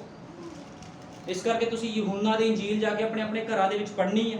ਇਸ ਕਰਕੇ ਝੂਠੇ ਭਵਿੱਖਵਕਤਾ ਨਾ ਬਣੋ, ਮੈਂ ਆਹ ਕੰਮ ਨਹੀਂ ਕਰ ਸਕਦਾ, ਮੈਂ ਪ੍ਰਭੂ ਚਿੰਤ। ਤੁਹਾਡੇ ਉਸੇ ਸਮੇਂ ਸ਼ੈਤਾਨ ਬੋਲਣ ਨੂੰ ਫੜ ਲੈਂਦਾ। ਤੁਹਾਨੂੰ ਪਤਾ ਬਹੁਤ ਲੋਕ ਕਹਿੰਦੇ ਮੈਂ ਜਾਨ ਦੇ ਦੂੰਗੀ, ਬਾਅਦ ਪਤਾ ਲੱਗਦਾ ਉਹਨੇ ਆਤਮ ਹੱਤਿਆ ਕਰ ਲਈ। ਕਦੇ ਵੀ ਲਫ਼ਜ਼ ਗਲਤ ਲਫ਼ਜ਼ ਆਪਣੇ ਮੂੰਹ ਚੋਂ ਨਾ ਕੱਢੋ। ਬਾਈਬਲ ਦੇ ਵਿੱਚ ਕੀ ਲਿਖਿਆ? ਬਾਈਬਲ ਦੇ ਵਿੱਚ 366 ਵਾਰ ਲਿਖਿਆ ਨਾ ਡਰ। 366 ਵਾਰ ਲਿਖਿਆ। ਮੈਂ ਪੜ੍ਹਿਆ ਆਇਆ 366 ਵਾਰ, ਤੁਸੀਂ ਵੀ ਪੜ੍ਹ ਲਿਓ। ਮੈਂ ਤੁਹਾਨੂੰ ਸਹੀ ਦੱਸ ਰਿਹਾ ਕਿਤੇ ਗਲਤ ਦੱਸ ਰਿਹਾ। 366 ਵਾਰ ਲਿਖਿਆ ਆ ਨਾ ਡਰ। ਤੇ ਦਿਨ ਕਿੰਨੇ ਹੁੰਦੇ ਸਾਲ 'ਚ? 365 ਦਿਨ ਹੁੰਦੇ ਆ। ਤੇ ਪ੍ਰਭੂ ਯਿਸੂ ਮਸੀਹ ਤੇ 366 ਵਾਰ ਕਿਹਾ ਨਾ ਡਰ, ਨਾ ਡਰ। ਬਾਈਬਲ ਦੇ ਵਿੱਚ ਲਫ਼ਜ਼ ਕਹੇ ਗਏ ਨੇ 366 ਵਾਰ। ਜੇ ਪ੍ਰਭੂ ਯਿਸੂ ਮਸੀਹ ਕਹਿੰਦਾ ਨਾ ਡਰ, ਤਾਂ ਕਿਉਂ ਡਰਦੇ ਹੋ ਸੰਸਾਰ ਤੋਂ?